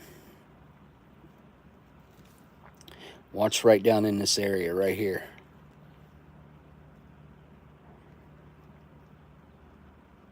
There it is. Okay, that one stays still. There's another one lighting up behind it. You see how bright it's getting?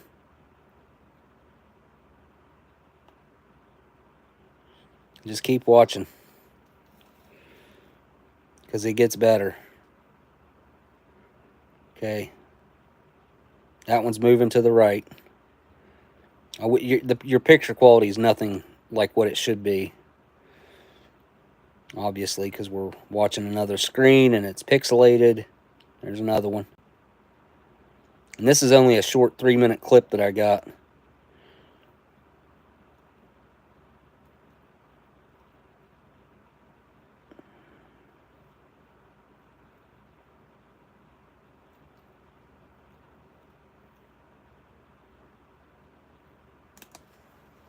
There's no consistency with the amount of time in between them. Sometimes there's two right on top of each other together. They seem to move together, and then sometimes one goes out and the other one stays lit up, and then sometimes they go out together. And then I believe this is the clip. We can watch it at some point. Oh, there it is again. Look, that was two of them, one on top of each other.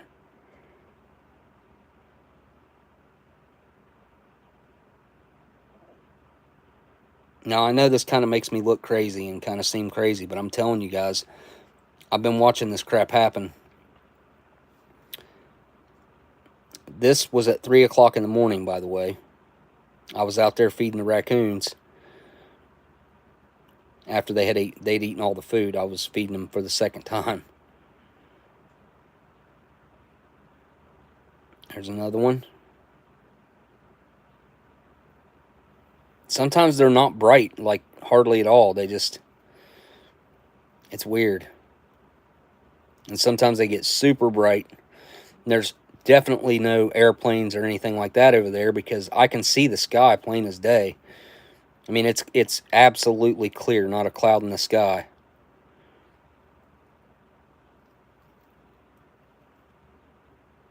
Look, there's one.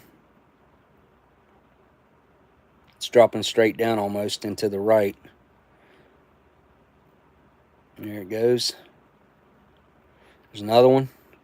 Two more, actually. There's another one right up there. See, they don't get very bright.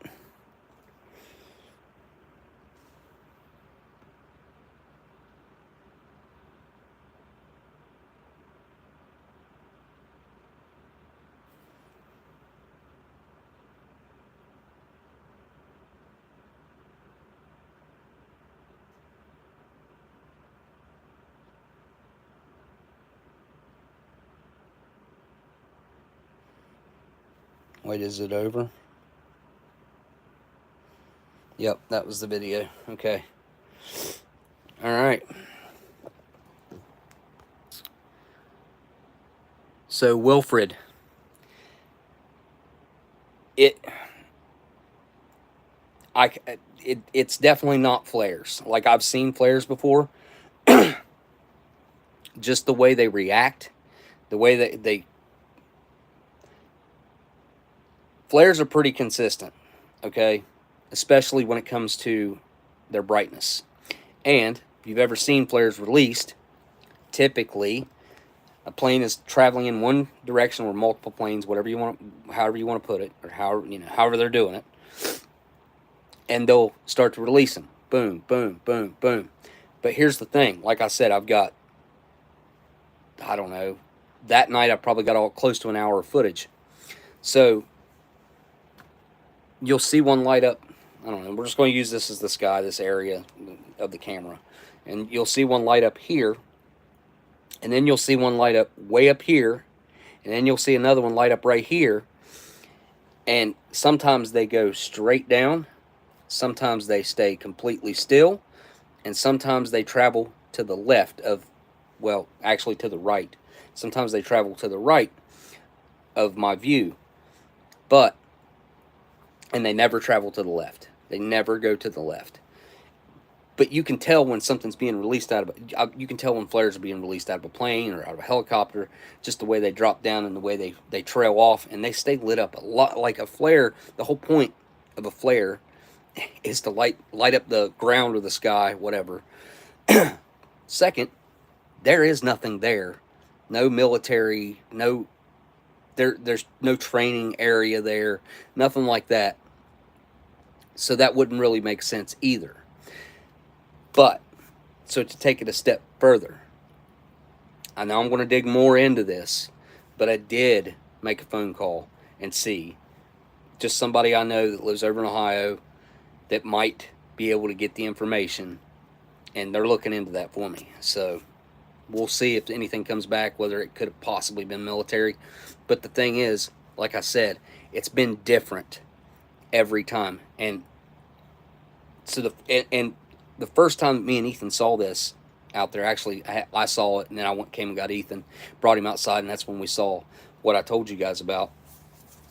And that was completely different, but it was in the same place. It was in the same exact area as what you guys are seeing, except a little lower. It was right above the trees, doing the circle. I mean, as far as my view goes, it was in my in my eyes. It was like that far above the trees, doing the circle. And then I watched the one come from way up here, come down, join in, and doing the circle. So, look, I'm not saying it's one thing or the other. I'm saying I don't know what it is. I'm saying it doesn't behave like things that I am aware of.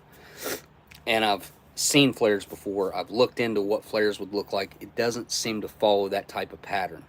So, it's also weird how it'll be one light, and then sometimes it'll be two right on top of each other, and sometimes it'll be two, like sometimes at a little bit of an angle like this, one here, and they'll be lit up and they'll move together.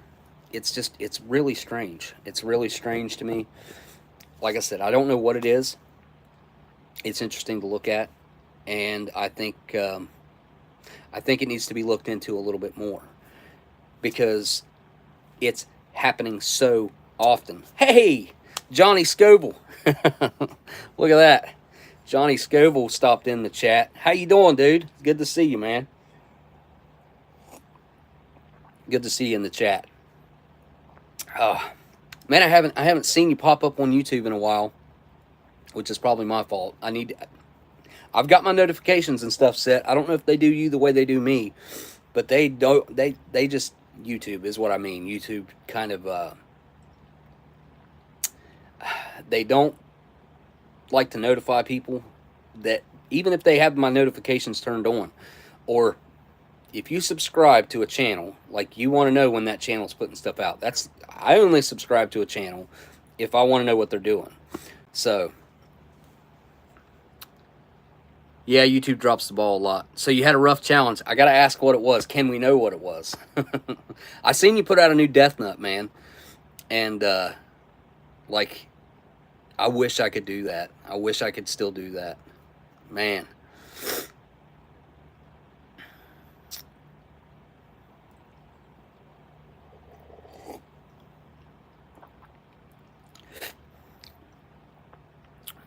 Jesus. I don't know how you do it. I know it seemed like the last time I watched you, which ain't been that long ago, I would say it was probably about 3 months ago.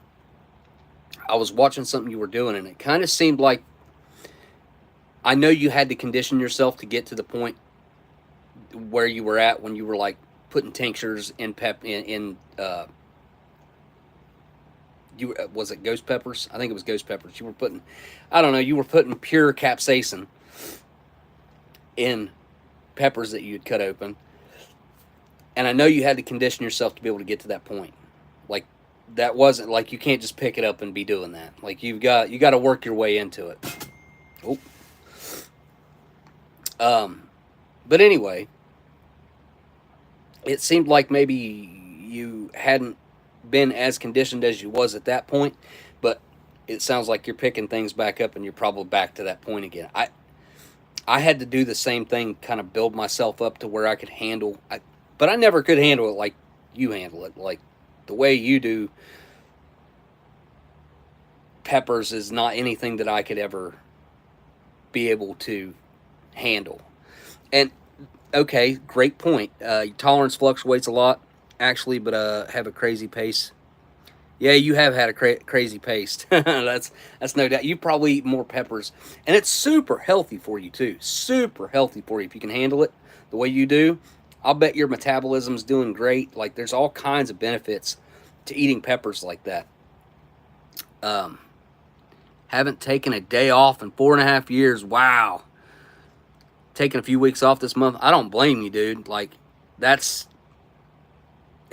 you deserve it. you deserve that and more, man.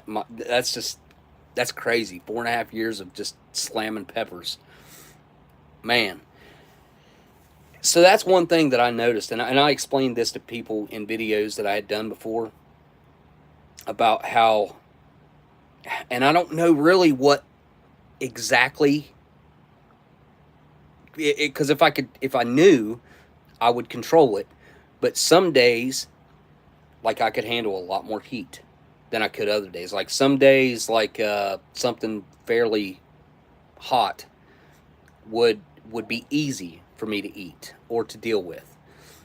And then a week later, if I was to try to do the same thing, it might kill me. Like, it would just light me up, and I would overreact to it.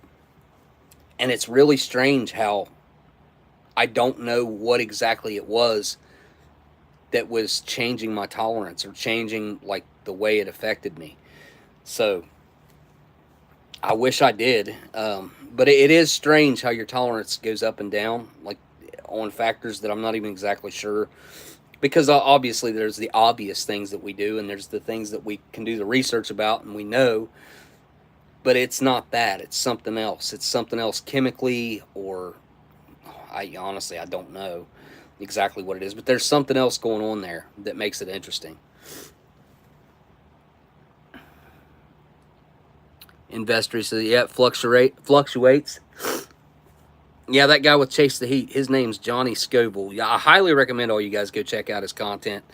If you like watching people eat super hot stuff, he handles it like a champ. Some of the older videos that he did, like eating the most, what was it, the one chip challenge. I think he did like, how many of those did you do? Like 21 or something? Some crazy number. That was years ago. And then like the videos, like I said, where he puts pure capsaicin, which, what is that, 13 million? Is it 13 million? It's some stupid number like that. Or is it 3? Maybe it's 3 million. It's been a while since I've brushed up on my Scoville unit numbers. But yeah, highly recommend you guys go check his channel out. And well, he's the fellow that does this right here. The Death Nut Challenge is created by him, or with him. I'm sure you're working with, well, maybe not. So I won't mention it. I assumed it would be on here somewhere.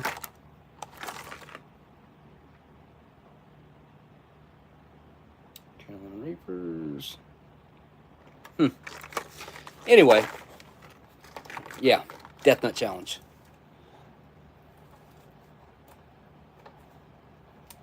Oh, I missed a super chat by Dan. Hang on a second. Let me get that. Hey, Smoke, remember that scorpion powder I sent you? Nearly killed you? Yes. I remember that. I still have it. It doesn't go bad.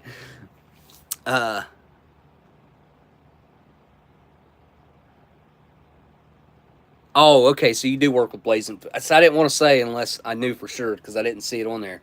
This is the original one? For some reason, I thought this was the second one, but this is the original one.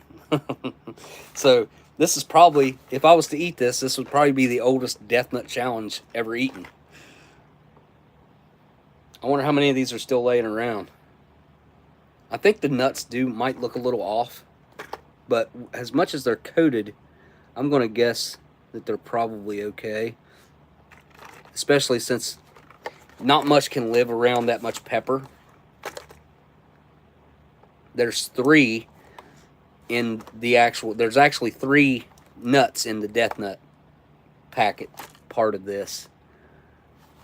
I don't know if you'll be able to see it. Maybe. Kinda. But there's actually 3 of them here. There you go. There, now you could kind of see it.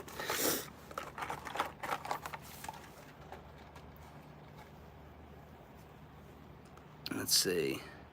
Not many of those still around. Got a split. Love your content. Thank you for the kind words. Man, thanks for stopping by. We appreciate you, man.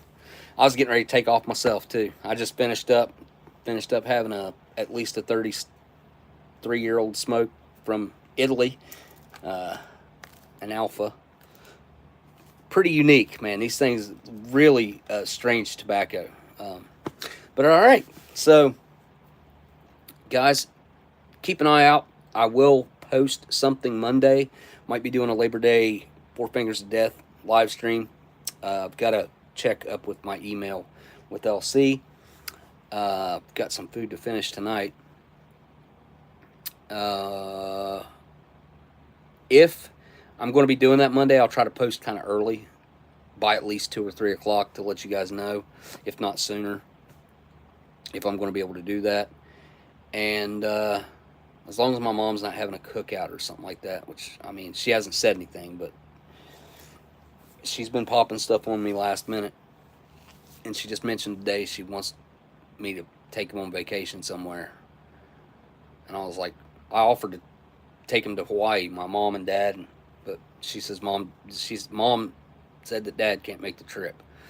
So sucks, man. My parents got old, and they're too old to do anything now. Can't even have my dad help me build a house, which would have been like not only ideal for the financial part of it, but it would have been ideal as far as like our relationship goes, and something that we could have both stood back from when it was done, because he was a carpenter for like 58, 59 years. Long time. It was his only job ever. Well, no, I take that back. He did drive a truck for a while for BTemple Oil. That's where he met my mom, actually.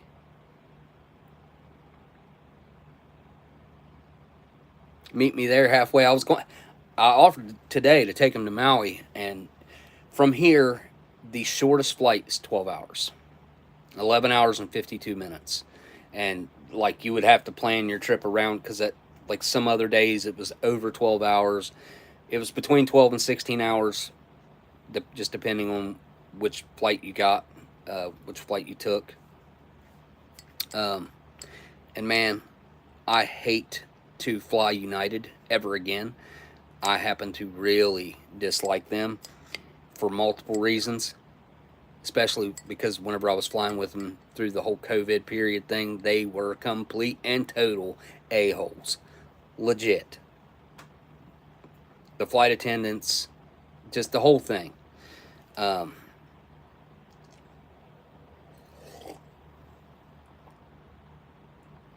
not there yet, but I feel older. Well, I've been noticing that whole kind of feeling old when you wake up thing for about 10 years.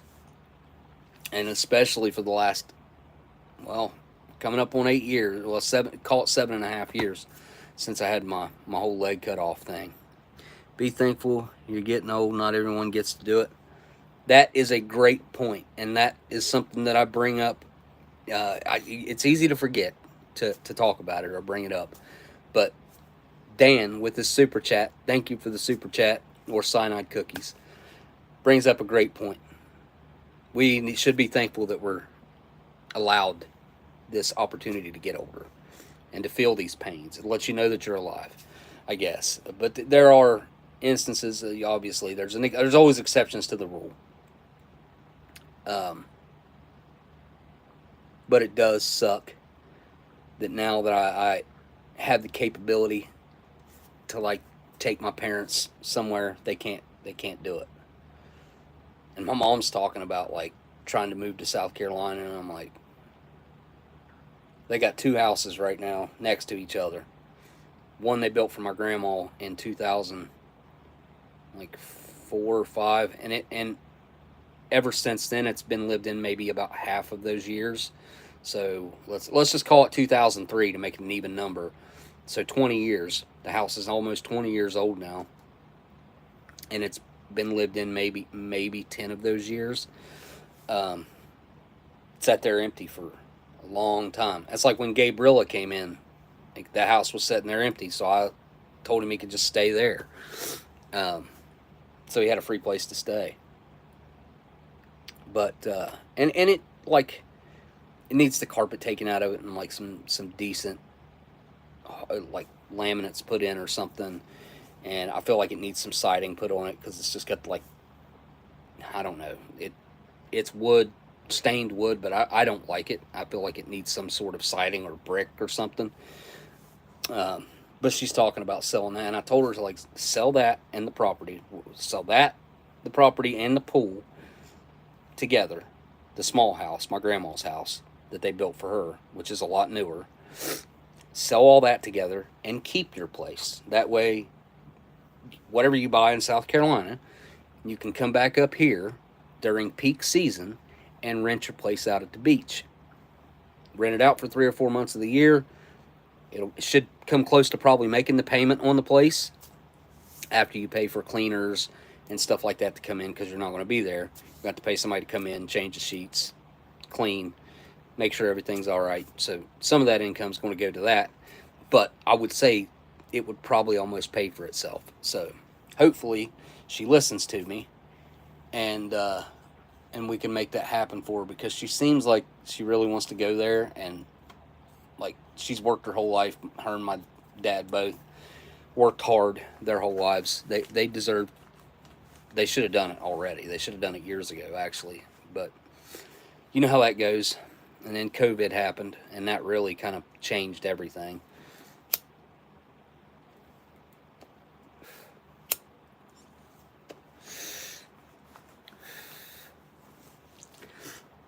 What are we talking about? How old we are? Robert, born in '86. Wait, okay. Yeah, '86 is young. I mean, you're still in your 30s, right? Yeah, 37, depending on when. So 37 or 36 or 37, depending on when the birthday is. If you're born any time after right now, you can still be 33, right? I'm not sure. Wait, did I say that right? You could still be 35. I don't freaking know. Under, are you older or younger? 686. If you're talking about me, yeah, I'm older. Geez, you were born August 1929 in Vestry? Maybe. That puts you at being what? 97? No. 6? Someone born in 29, 96? See, okay, Daniel. I fly Alaska Airlines usually. They're pretty decent. At least they were. Okay, I was looking at the Alaska Airlines because I got to fly out of Columbus, Ohio, right? And I just looked at this yesterday, and I was looking at flights because I was going to try to convince my mom to go. And flights from Columbus through Alaska Airlines would take me from Columbus, I believe, to Alaska, then from Alaska to Hawaii. Because I want to say the trip time was like 24, 26 hours or something like that. It was some crazy amount of time. So, direct flight wise, it's still going to be a 12-hour flight. I assume it's a direct flight. Maybe a plane could stay in the air for 12 hours. We'd have to be getting somewhat low on fuel by the time we get there, I would think, though. I don't know. I wonder how long it takes to fly all the way around the world on an airplane. I know they're coming up with a new, what they call it, hypersonic. It's more than 2 times the speed of the Concorde. It was 2.5 times the speed of the Concorde. And I think the Concorde would go, was it 1,500 or 1,700 mile an hour? This thing, they were talking about going 33 or 3,900 miles an hour. Crazy. Mach 3 point something. Pretty wild. What they I think they said a flight from the from maybe it was New York to Britain typically would take about 12 hours. And that I think, if I could be wrong about these numbers, but bear with me. I'm just going to throw them out there because I'm just going off a vague memory. I think they said it took 12 hours, and that this plane would cut it down to 3 or 2.5, something like that. Pretty wild. I can't even imagine. I don't know how many miles. Just from here to the coast of California, you're talking like, I think it's like 2,500, 2,600 miles from where I live. Oh, yeah, I'm way down in the chat here.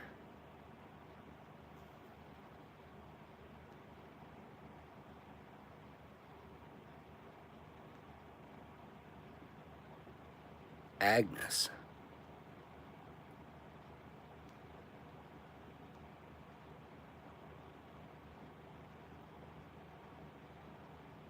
Oh, we missed Investor's birthday. Golden Tigers. Robert, I'll tell you this, I earned every ache and pain I have. And I'd do it all the same way if I had to. You know, sometimes I think the exact same thing. I think I wouldn't change a thing. I would do everything exactly the same way because I would want to end up here. Because and then who knows if you change even one thing, one decision.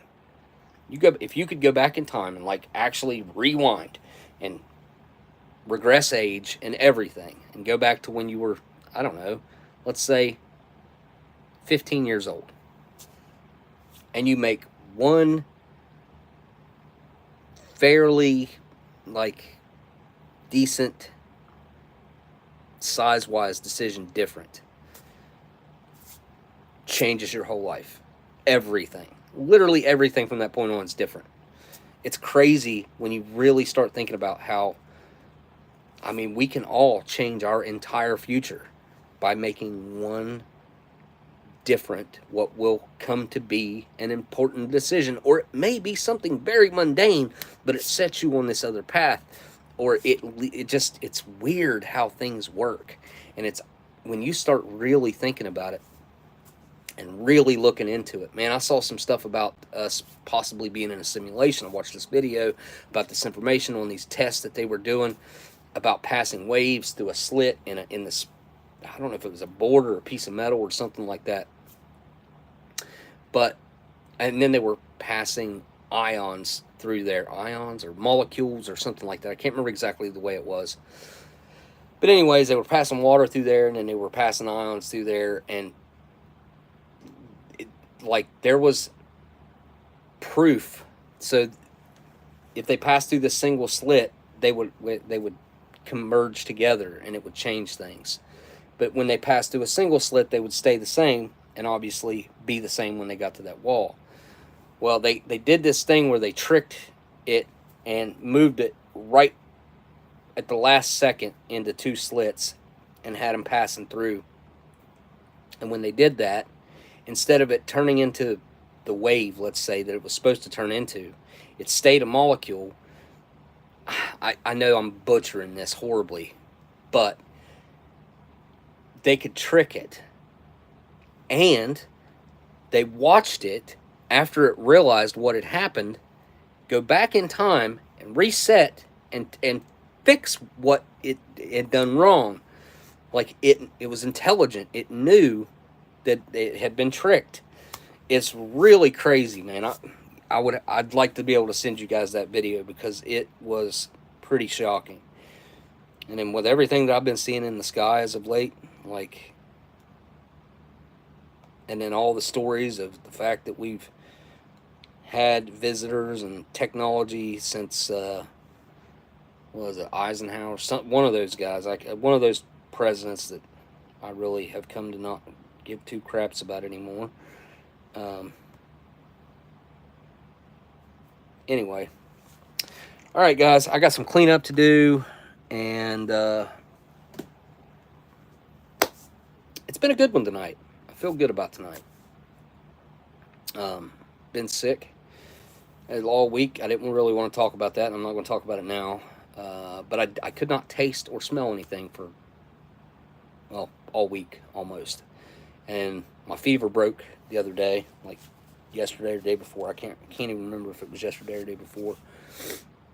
And then it kind of came back. Not fully. Like, I'm still having a little bit of trouble. I'd say I'm at like 60 or 70% of my ability to taste.